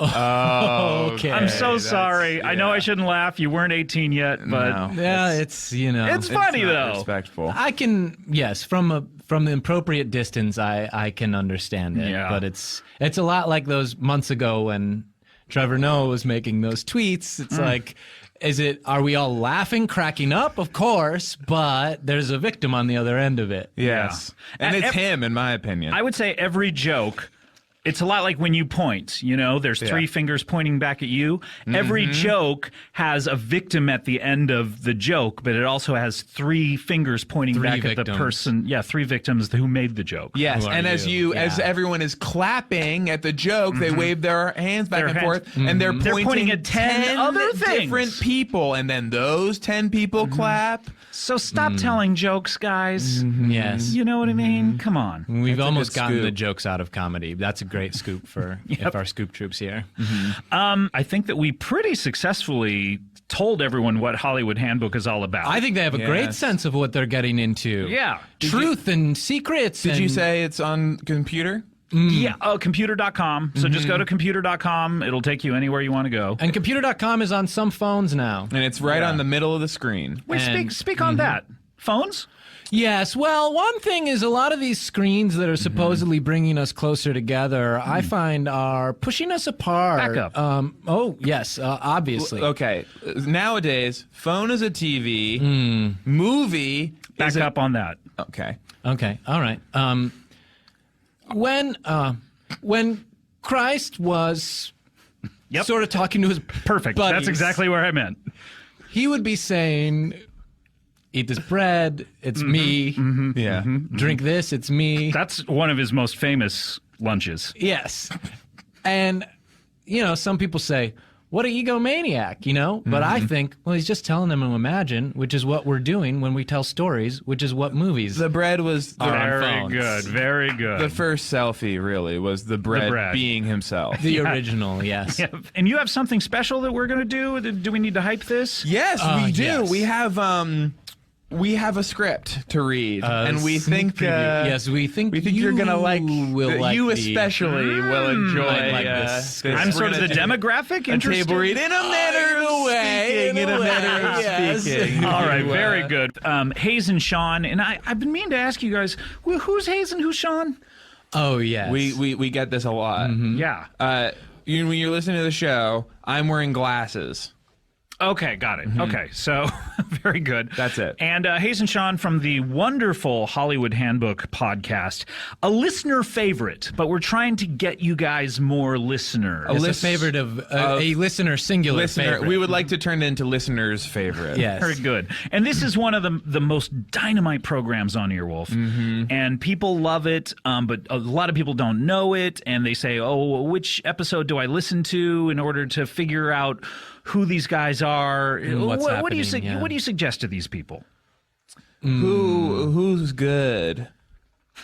Who's good? Are you now? Is this on topic? Is this on topic with what I'm talking about, or is this a separate? Shawnee wants us to say his episode. Well, Scott Anchorman did an episode, and it was just Scott Anchorman 2. It was really fun. Yes. Scott Anchorman 2, yes, and that one really took down cable news. I wouldn't start with that one. What would you say is the entry point episode for you guys? The one that people go, I understand this. He's friends with Paul F. Tompkins. He wants us to Paul did too, and the second one was good. And I'll say this too.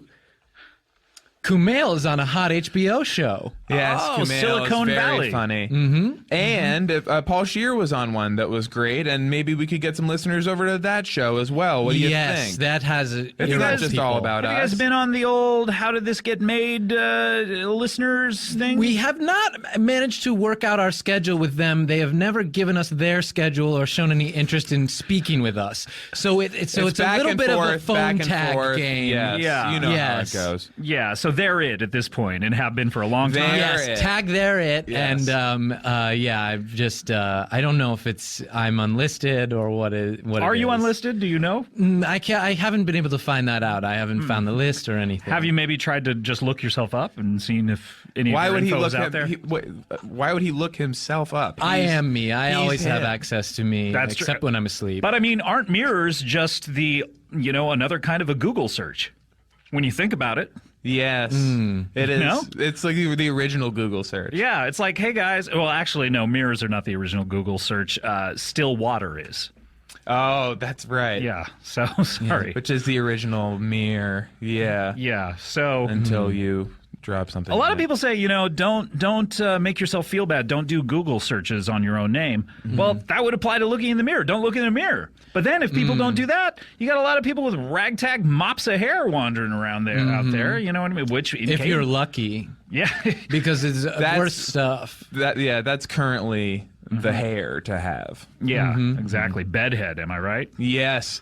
Oh, have you used that product? Oh, constantly. That's all I put in. You seem like a Depp guy. Yeah, well, it's a combination of both. You mix Depp and Bedhead. Yeah, I find that I Bedhead... smell American Crew. Am I crazy? No, just a dollop of that. I find that Bedhead doesn't have enough, kind of a gelatinous substance to it. It's a little too hard. So I put a little Depp in there, a little bit of American Crew, just a dollop on top, sugar to taste, and then put that right there. I knew my sniffer wouldn't let me down. When you say your sniffer, what are you talking about? My penis. Okay, good. You've been rubbing your penis very close to my head this entire time. Yes. Yeah. Okay. Well, guys, now you hyped this, which in Hollywood, it's about hype, isn't it? The hype machine, yes. Yes. And I almost think talent. that's more important Talent. sometimes than the product is just the hype and the marketing of it. But, when you're creating content, which is what we try to do on this show every single week, sometimes twice a week, you sometimes at the end of it go, you know what, we have this great content. How do we get people to listen to it? And that's where the hype machine comes in. Which is a movie teaser. You make a movie teaser. Teaser's a small movie. I don't know if we've explained this It on comes our before show. a big movie. It's small movie teaser. Don't leave after the teaser. That's not That's not movie. No. That's not movie. If you have only seen about 5 minutes and 2 small movies, no, the feature is yet to come. I think they should stop putting out teasers and start putting out pleasers.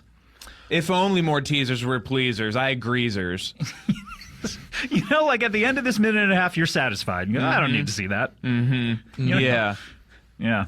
Anyway, guys. Speak on that. I will. Okay, sure.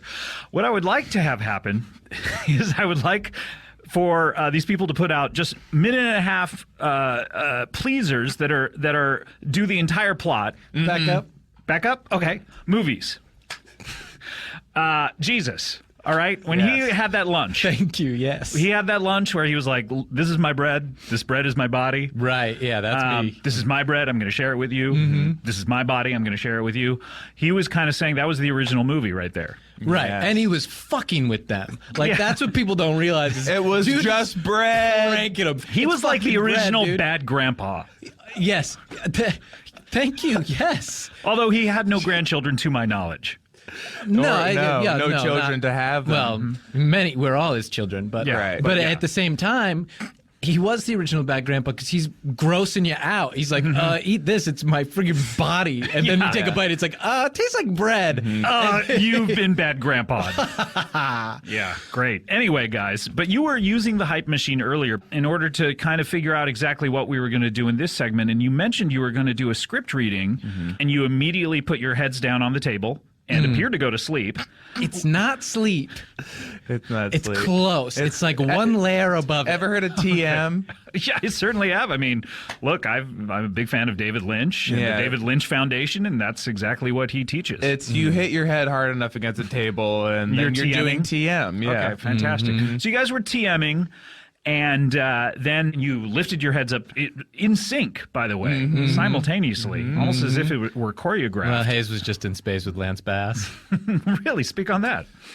We went to the moon to look in a scientific hole and just to check out see if there were animals up there. And there was one, but it was Yuri Gagarin's pet that he left behind. He dropped it. Oh, really? It's a turtle. Oh, really? Oh, was it young looking or old looking at this point? It was in the middle part. It was young looking. Well, when it's in space, it doesn't. You understand if you know science book that it doesn't move the same. Got it. Doesn't in move space. the same. No one can hear you move the same. Very good. And so, what I actually would like to do is fire the hype machine back up. Okay, let's get it going. Here we go. What do we do? Is it a gradual hype machine, or is it 0 to 60 in 0.3 seconds? Engineer Cody, do you have the hype machine queued up? Here we go. He has one of those coin holsters on his belt that he could put in to rub the get a couple of quarters out.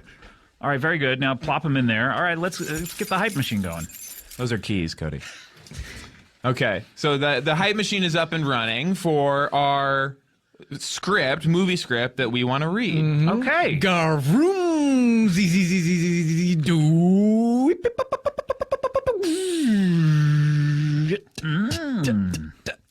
Boing! And now the hype machine's on. All right. So when we preparing for the show, the best way for us to get inside your mind, the mind of a character, and the best way to research anything really, is write movie script. Okay, wait. When you say write a movie script, so you were preparing for the show, you wrote a movie script about this show? Yes. Oh, and that's when you do any interview, or you write a movie script about, say the LA Times were to do a piece on Hollywood Handbook. God willing, knock on wood. You would write a movie script about the LA Times? About time. Yeah. Oh, yes. Okay. Great. And that's how machine. Hugo got made. LA Times was going to talk to Scorsese. Yeah. So we wanted Take to a get moment if you have to. No, please. He has a bug flew in his mouth. It's huge. It When you think of a bug flying into your mouth, you think of like a little tiny mosquito fly. or fly. Yeah. No, this is This is like a like- scarab beetle. Yeah, it's like a June bug, and it's not time for that yet. Yes. We're weeks away from that. Yes, We're still in hump week. It's not time to watch Junebug. But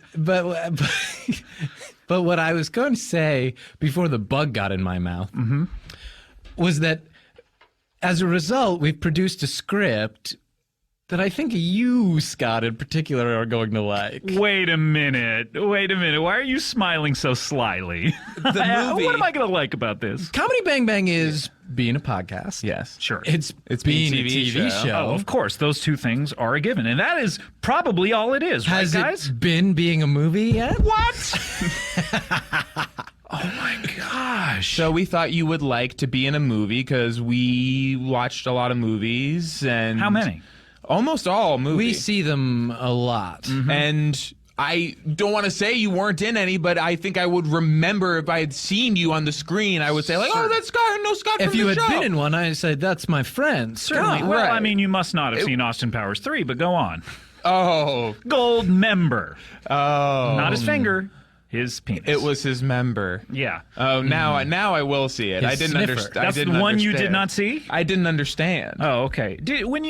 Member of what? Did it take you a long time to catch up to all the movies, and then you just see every single one that comes out, or do you have a backlog of film? You say you've seen almost every movie. Oh, do I have a backlog of? I guess there is no backlog anymore. But how long did it take you to catch up? Just as they were being made. We've each seen half. Oh, collectively. I'm sorry. Yes. Yes. Okay. Very good. Yeah. Very, very good. So you've made a comedy Bang Bang movie script? We made the comedy Bang Bang movie script, Scott. The one. And what started as sort of a fun project, I think has become a very real money-making possibility for everyone in this room. Yes. And we should introduce the other people in this room who are sort of part of our management Shingle, yes, funny comedy managers. Funny comedy managers, obviously part of Wolf Cool Productions, which is our sort of internal. You guys shingle. have your own shingle from Wolf Pop and Earwolf? Yes, we do Wolf Cool, and that is a subsidiary of Calvin and Hobbes, which we just think is so good. And so I don't know it, but I've seen the back of pickup trucks, so I'm aware of it. Him peeing on Steelers. Yeah. Those. It's not. Those are actually illegal. Those are unauthorized. Sorry, but Bill Watterson doesn't care. If that's true, it's very he's true. He's notorious recluse. Who's so. Bill Watterson? Big fan of Calvin and Hobbes. Yes. Was that his dad? No. Okay. When next time you're reading Calvin and Hobbes, you think of Susie Durkins? No. Next time you're reading it, yeah.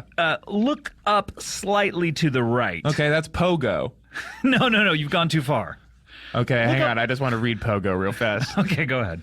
We'll wait. I did not like that. Yeah. I could have warned you. It was sad. Look a little bit down from Pogo, in between Calvin and Hobbes and Pogo, in the blank space. Okay. You see some letters. Where Mallard Fillmore used to be before. You see some letters he was there. Banned.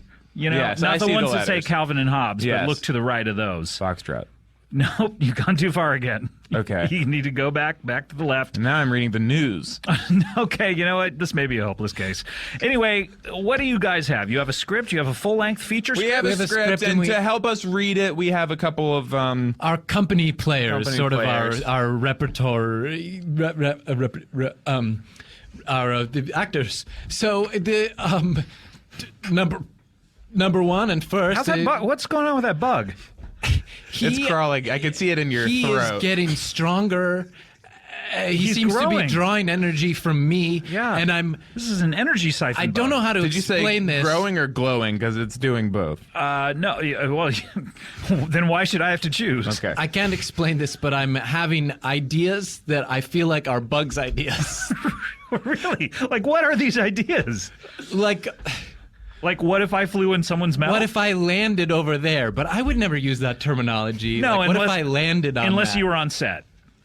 Oh, yes. Well, when the talent has landed, that's different. Of course. Back to Hollywood, yeah. But yes. Try to expunge these bug thoughts for a little bit, because we want to introduce the people who are in this room. And obviously, I can tell you're still thinking these bug thoughts. No, I'm not. I'm not going to spread my wings or try to steal someone's picnic treats.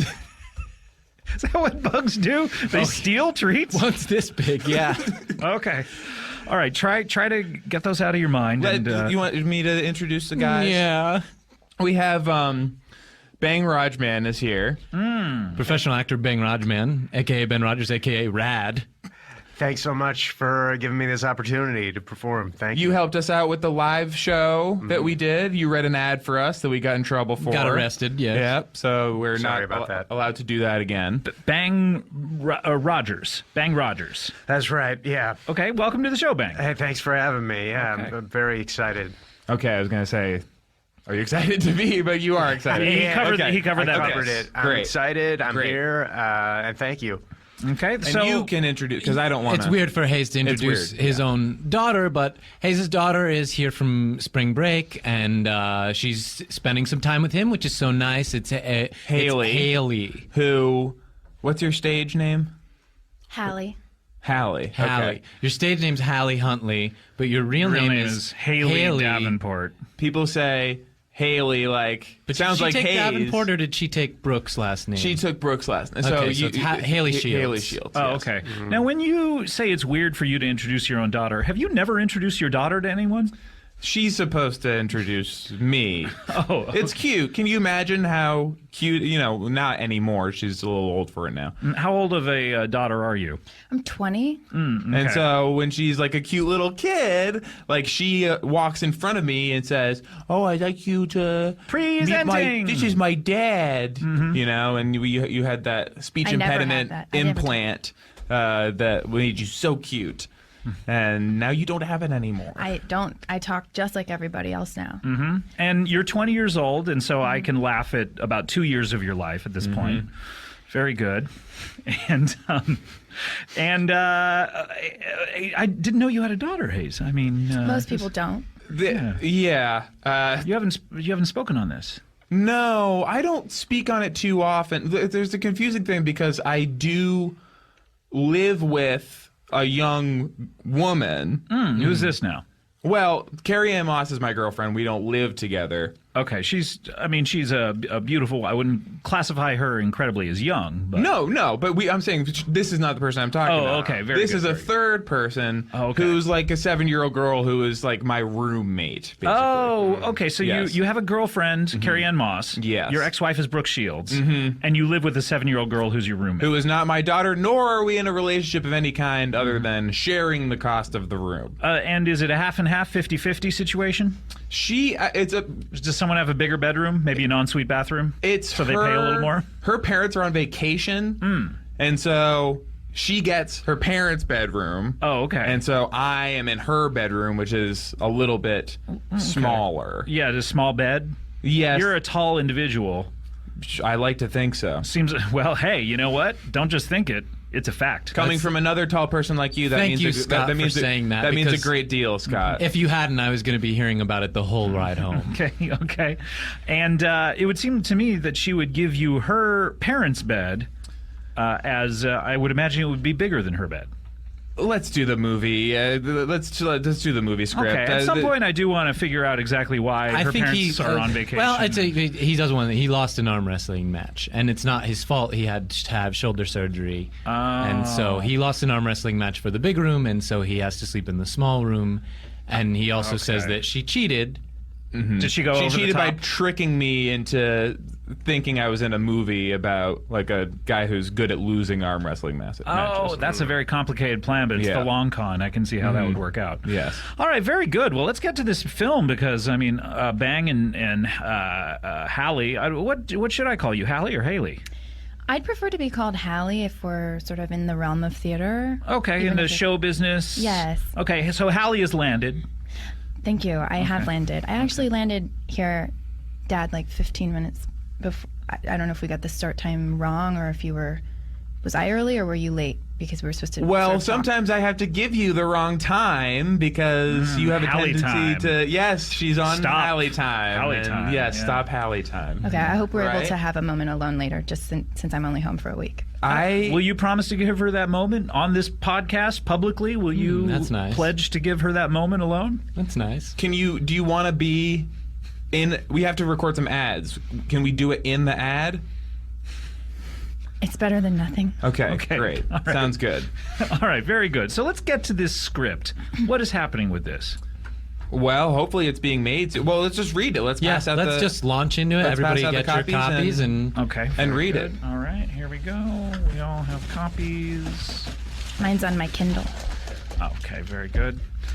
kids. All right, here we go. Okay. And I'll just Cody, do you have all the music cues and stuff set up? Very good. Great. Hi, Cody. Hi. Do you know Engineer Cody over here? I feel like I've known you for Okay. longer than. Oh, interesting. Yeah. Many lives. If Thanks for jumping on Mike. If there's anything, wait. Not him. Okay? Anyone else. I don't like to interfere on like your love life and stuff. You're driving her into his. And no, home. okay. I can't say nothing. I can't just say nothing. Anyone but him. I'm going to jump in Haley, here too and say, this is my daughter. Cody, anyone but her. As my employee, anyone but her. Scott, I gotta tell you, you're just making her more appealing. I'm sorry, but it's just not going to happen. You can have sex with any of our guests. Anyone but her. Bang is off the market. Okay. All right. I'm too old for Congratulations. these whippersnappers. So let's just start with the first scene. How about that? That's where I would launch start. in. I hate watching movies and they're all out of order, like that piece of shit Pulp Fiction. You know what I mean? Come Yes. on. That starts with one of the last scenes. I don't know it, and I think that means it's not a movie. Well, we because I've seen it. each watch half, and Oh, so okay. I watched the last half, Oh, wait, which when you was the say- first scene. When you say you watch half of the movies, Did you think we each took a movie? No, we Yeah. watch half the movie. No. okay. He usually watches the first half, and then he says, "What happened?" And I go, "This happened. Why? Why was that happening?" Seems like a longer process if you just watched all the movies. It's worse. Split the movies up. It's worse, yeah. Yeah, okay. Like one of you takes half of the Leonard Maltin book, the first half, the other.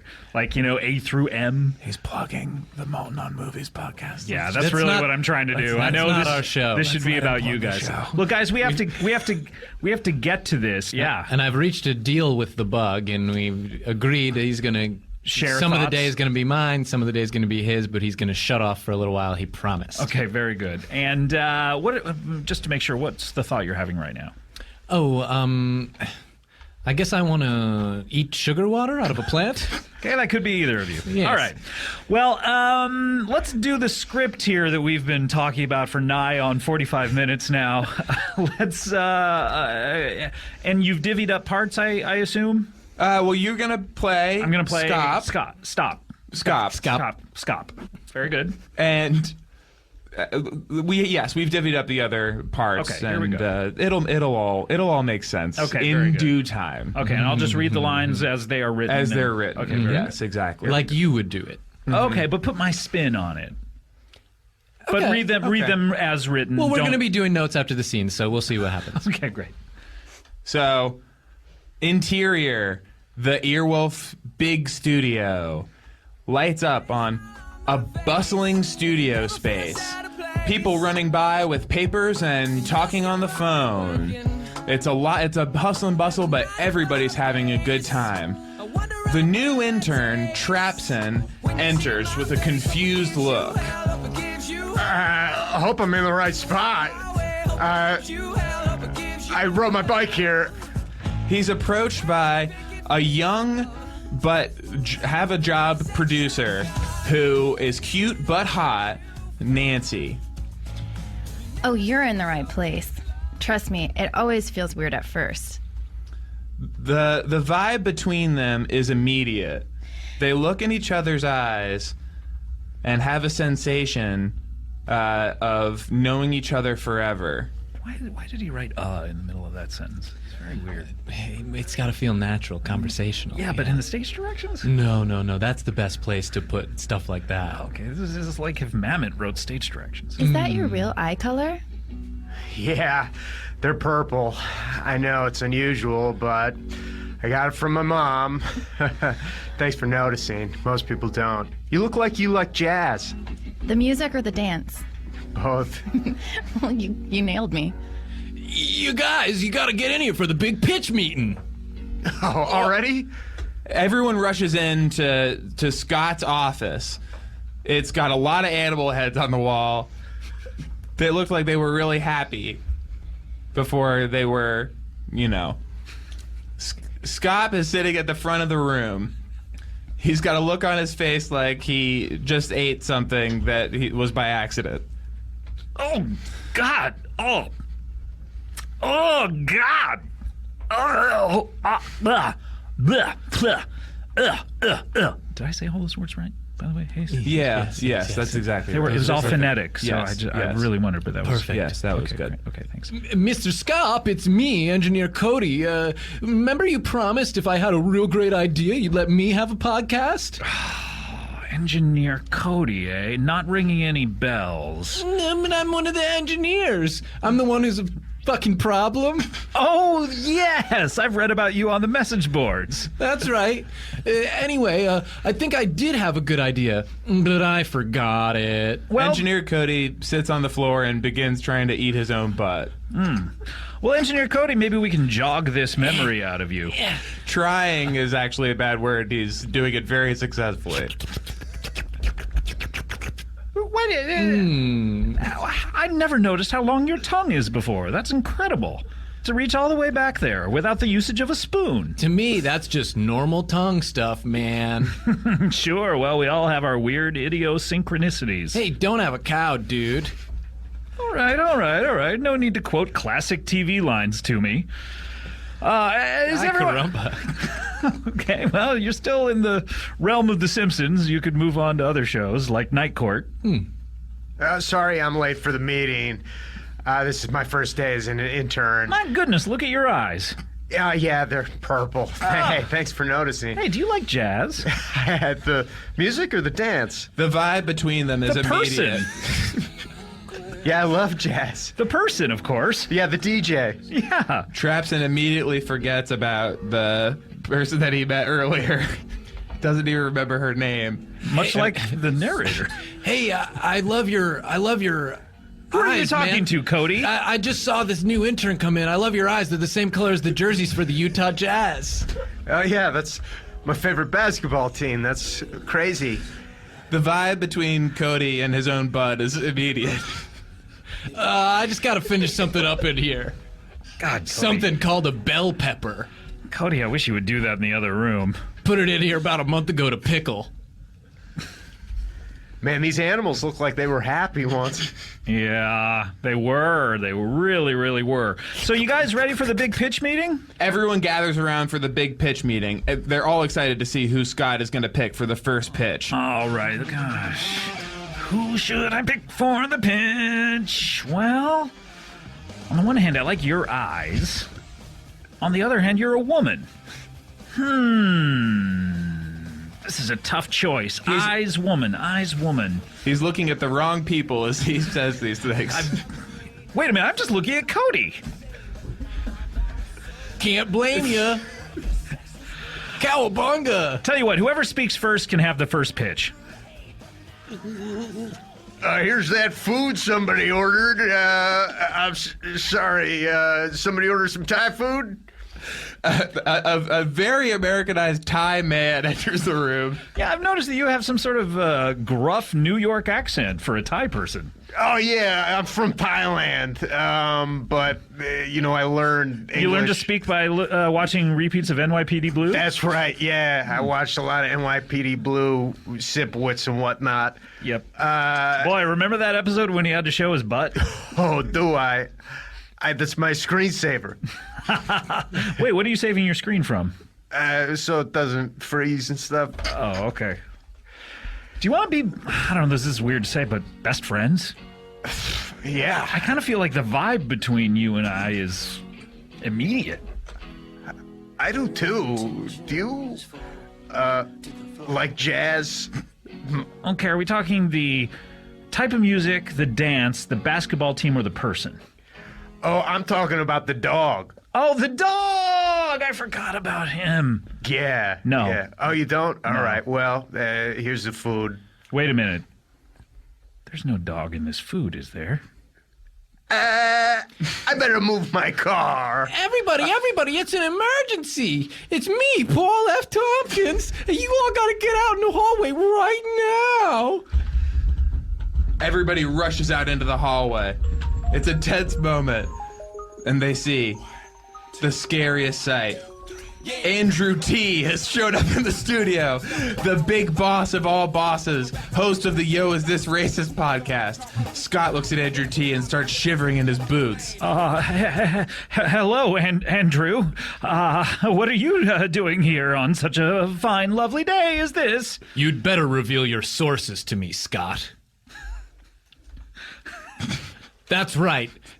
Just like in Newsroom, I'm a big boss, and you've got to reveal to me your sources. Okay, because I was very confused when you said that. I didn't realize you were making a Newsroom thing. I thought that's that kind of the vibe here, right? It's like a bustling office. Oh, okay. Thanks for explaining it to me. I was kind of having a hard time latching on to the premise of what was happening right now. Now, can I step out for a second? Do you think it's good that we have the characters misunderstand each other in the script and then have to explain it? Don't know. I mean, it certainly helped me as a listener and a cold reader because I was having sort of the same issues with it. Uh-huh. But, so you may want to adjust that and just make everything clearer before then so the characters don't have to. And just a word on improvisation. The stuff about Asian people eating dogs that you improvised there.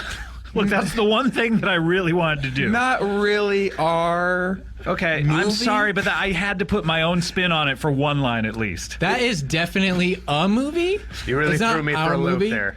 It's a movie, though, so you have to admit that. Yes. It's content.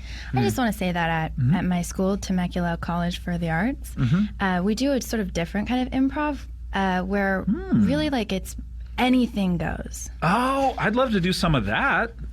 Do you guys That's not really... When you say that to him, he gets into stuff about the stuff that different races eat. You know? I mean, that's kind of, I'm excited about this. I mean, what could Italian people eat?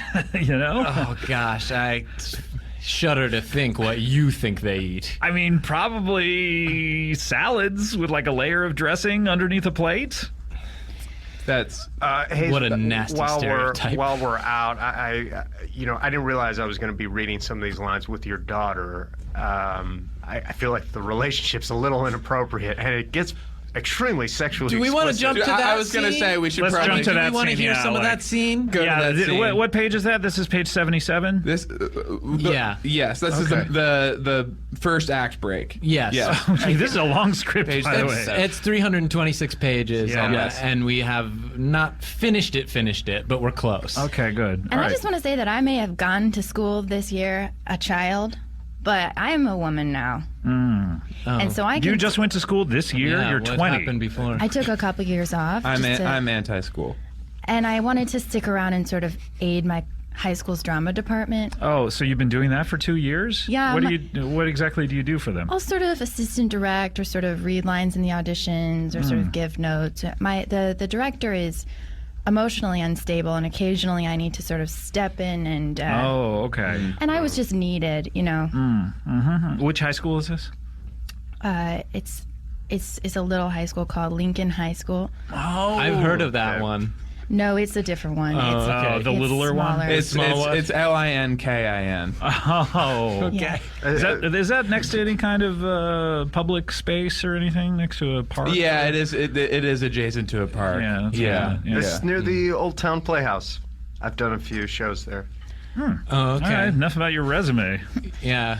And I don't know Take it why. easy, Ben. I mean, I'm happy to read this. I mean, you guys should check out. They've got some really cool stuff coming up in the fall. God, boy. No. Jesus Christ, Ben. All right, let's cut to page 77. Yeah, here. you said this scene was appropriate because it's my daughter. I said it was inappropriate. I Okay. said I didn't. Let's judge that for ourselves once we hear it. Okay. Yeah. Let's. I'm saying don't worry about it. Okay. Yes. Don't worry about it. All right, here we go. And action? Is that what Yes. the director said? Interior bedroom. Nancy walks into the bedroom, taking all her curves with her. Trapson looks her up and down. Sorry, the power's out. Well, looks like you got enough candles to get us by. I've got enough candles, but it's still not warm enough. Maybe we can turn up the heat. Let me ask my roommate if she'll leave. No. Tell her to stick around. I'd really be more comfortable leaving. Do this for me. Okay. I do like all your forks. Hey, come on, honey. Let's get out of here. These guys are being squares. They want us to leave. Okay. Let's go watch some NYPD Blue reruns. What do you say? Oh, okay. Why do I love you so much? You're such a fucking dunce. Well, I got kicked in the head by a mule. Yeah, I know it. I love you for it. You always were hanging around mules, and that's what I like in a woman. The very Americanized Ethiopian man who was speaking takes his girlfriend out of the room, and it's time for Trapson and my daughter to do it. My daughter disrobes. Oh, you look beautiful. It looks like no man's ever touched you before. The two of them hit each other like the crash test dummy car in a brick wall. I want you to call me Dad. I can't call you that, She does it. Dad. Listen, sometimes back at the studio, I feel like no one listens to me. I feel like I'm the producer. I'm the head of everything, but I'll sit quiet for an entire pitch meeting, you know? I'll just play with my phone and pretend like I've got something to do. Here, take off my bra. But I don't. I'm just scared to talk. Oh, God, your body feels so good. Thank you. You should be more confident. And speak up for yourself. Call me Hayes. Nope. She does it. Hayes.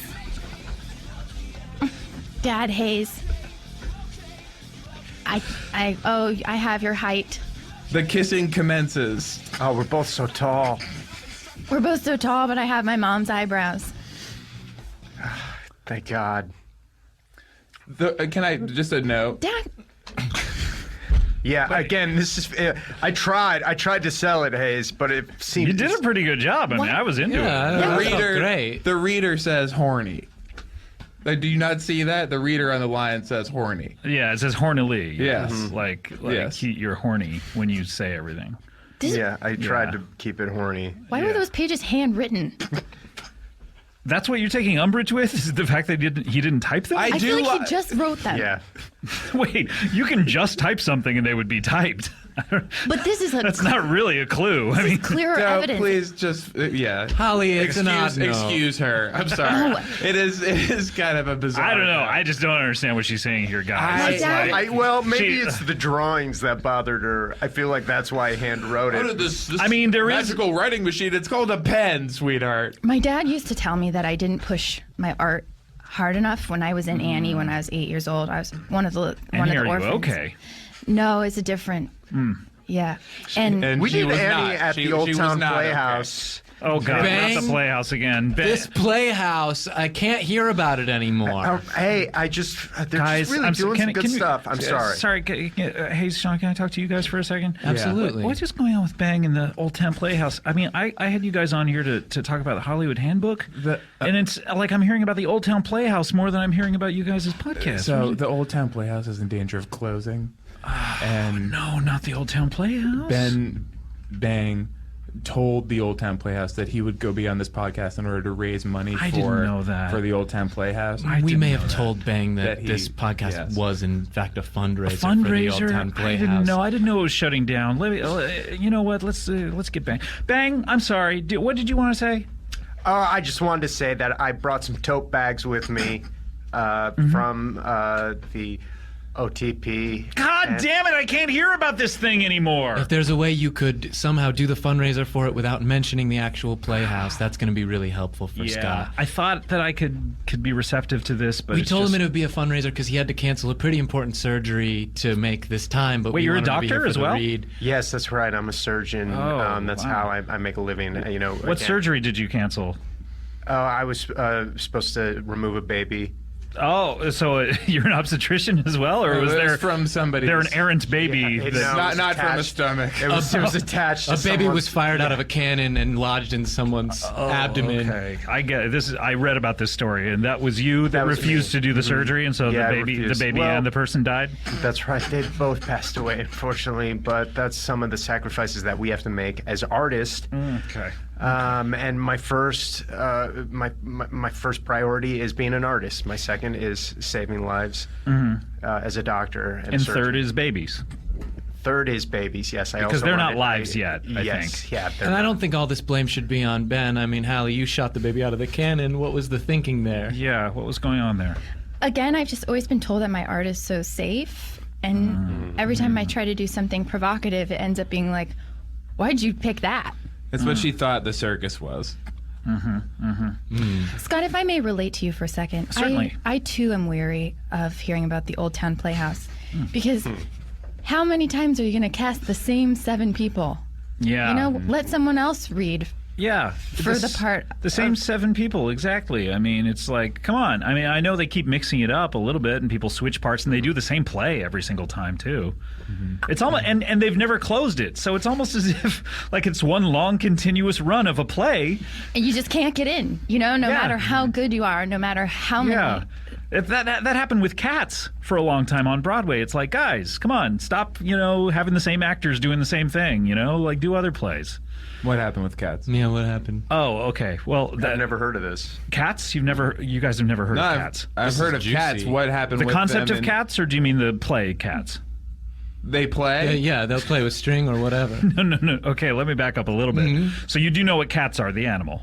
Yeah. Back up more, though. Tabby. Oh, back up more? Yeah. Okay, animals descended from wolves, presumably, and other types of animals. I believe that when God created the beasts of the field, there were only 7 varieties, and they all bred with each other. And skip to the Noah's Ark stuff. Okay, and then 2 by 2, they all got up there. This he likes. Every type of bug. You got a June bug. Now you're clapping, boy. I'm talking about bugs again. Ooh, me. I got to tell you, Sean. I don't think that this bug is giving you your own brain. at this point? No. We agreed. It's definitely my brain. Okay, Me, the bug. Okay, God, this is no. You got to wrest control of your own brain from this bug, Sean. I mean, when I've played, I played Emily in our town, in a small backyard reading, and I felt like sometimes it was Emily talking, not me. Mm-hmm. So you were sharing a brain. Yeah, sometimes that's the sacrifice you make as an artist. You give up. How does Emily know who you are? How does... Like for her to know that it's not That's a great you. question, by the way, Sean. And I was going to step up to the plate and ask that myself. Are you not understanding, Hallie? How does Emily not? How does she know who you are? How do you know? Who Emily is. How do you know that Emily is not you? Yes, she wouldn't know who you are. Exactly. That's exactly what I was going to say. I won't have this conversation again. Should we skip you. to the last scene? Yeah, let's skip to the last scene. Here we go, Okay. because that's all we have time for. Skip to the very, very last. This is page 300 and what is it now? Yes. 27? Mm-hmm. This is the one where you explain to a woman trying to be an engineer that the only engineers at Earwolf, or only white males are allowed to be engineers. Yeah, well, it's a thorough vetting process, but we have to turn away about 90% of the candidates, but we finally get, enough white people. Hey, everyone, gather around. I just wanted to tell Make you room all... for me. I'm here too. Hey, look out for me. Hey, what about me and my Goyle friends? I'll stand. That's me. Did you forget about me?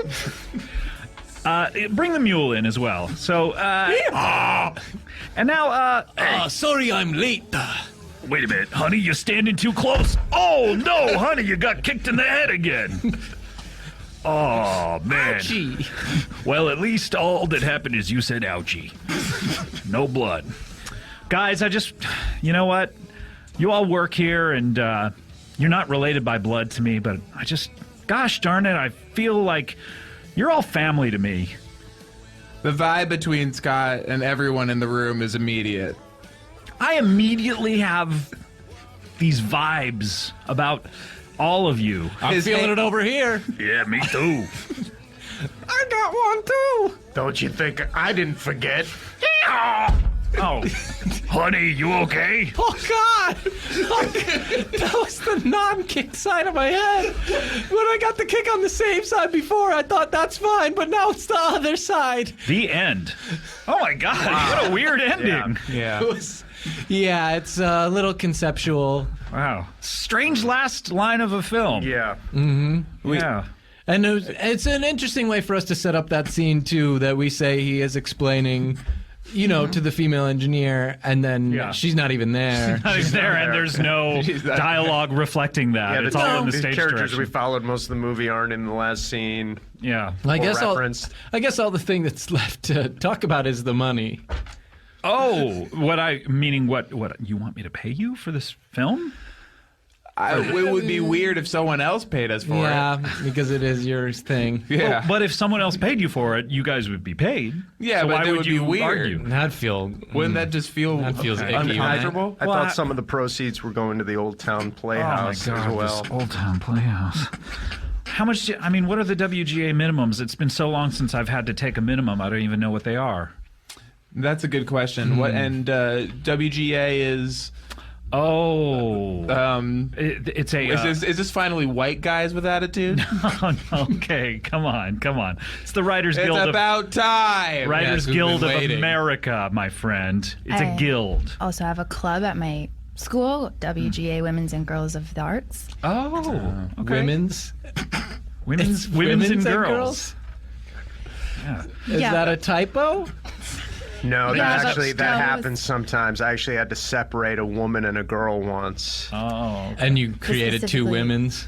Yeah, I did. Okay. The S on women's was a typo, but we'd already gotten so many tanks printed that we just kept it. Tankinis? Army tanks. Tankini would be swimwear, Scott. Oh, well, not to me. I prefer a big, long corduroy. Yeah, we heavy swim overcoat. in, so coveralls, corduroy. So I don't know what you're talking maybe about. Maybe a fur coat, yeah. Yeah, so she's crazy. Yeah, Hayes, I'm sorry, your daughter is No. certifiable. Oh, that's interesting. Believe me. Oh, that's interesting. Oh, an artist who's a woman getting called crazy. Or just a woman. Sean Young, Yeah, shades to of call Sean you Young. an artist, I think, is a bit of a stretch. Yes. Well, guys, this has been super successful, and I figure I could cut you a check right now, or we could just put this away and think on this a little bit more. Maybe just a percentage of it that we agree on. Okay, great. How about zero? Zero of this show that we're on now. Zero is good. Okay. It's a good starting point at this point. What do you think? Yeah, that's okay. That's a great place to open it up, and then we'll move. Certainly lower. Yeah, we'll multiply it. Dad, this is just that arm wrestling match all over again. No, this is not the arm wrestling match, Don't sweetheart. let him. No. No. This is a different situation. That was about a bedroom. This is about a podcast. And so this location is very, very different. I'm sorry about her again. Yeah, she no doesn't problem. understand these different things. Well, guys, this has been great. Hollywood Handbook. This is the type of thing that happens on that show all the time. Oh yeah. Okay. Very good. If you put it that way. Well, all right, guys. Thank you so much to one and all, actually. I thanked you collectively, but now let me thank you individually, if you don't mind. Okay. Hallie, I would like to thank you sincerely, deeply. I'm going to stare into your eyes as I thank you, and really want you to connect with that sentiment, and I hope you are. And I just need some sort of physical or verbal affirmation that you have connected with that sentiment. Right now, you're just staring at me, and you're not moving, you're unmoving, you're not even blinking. Sweetheart. Please, just say thank you. Just say anything. Just think. Hallie, please. Cody, can I get some new earphones? Her earphones aren't working. Okay. I'll yell it. Hallie, thank you! You're welcome. Okay, great. Bang, thank you so much for being here. Bang, thank you! Cody, what's going on with the earphones here? I'm having an earphone problem. Did someone set off an EMP here? I don't know how we would be recording if that were the case. I'm having an earphone problem. It was those Matrix guys. It was those guys trying to get out of the Matrix. Okay. Hey, Sean. Call me Bug Lord. Hayes and Buglord, good luck with your show. Hayes, you may be flying solo, and you may be just flying around in the air, Sean.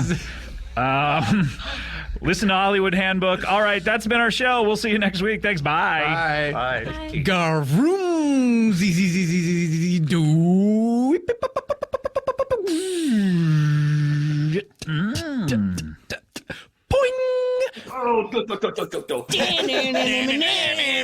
That's a good song. That's a good song. That is a good song. That song's okay. That's a great song. I didn't like that song.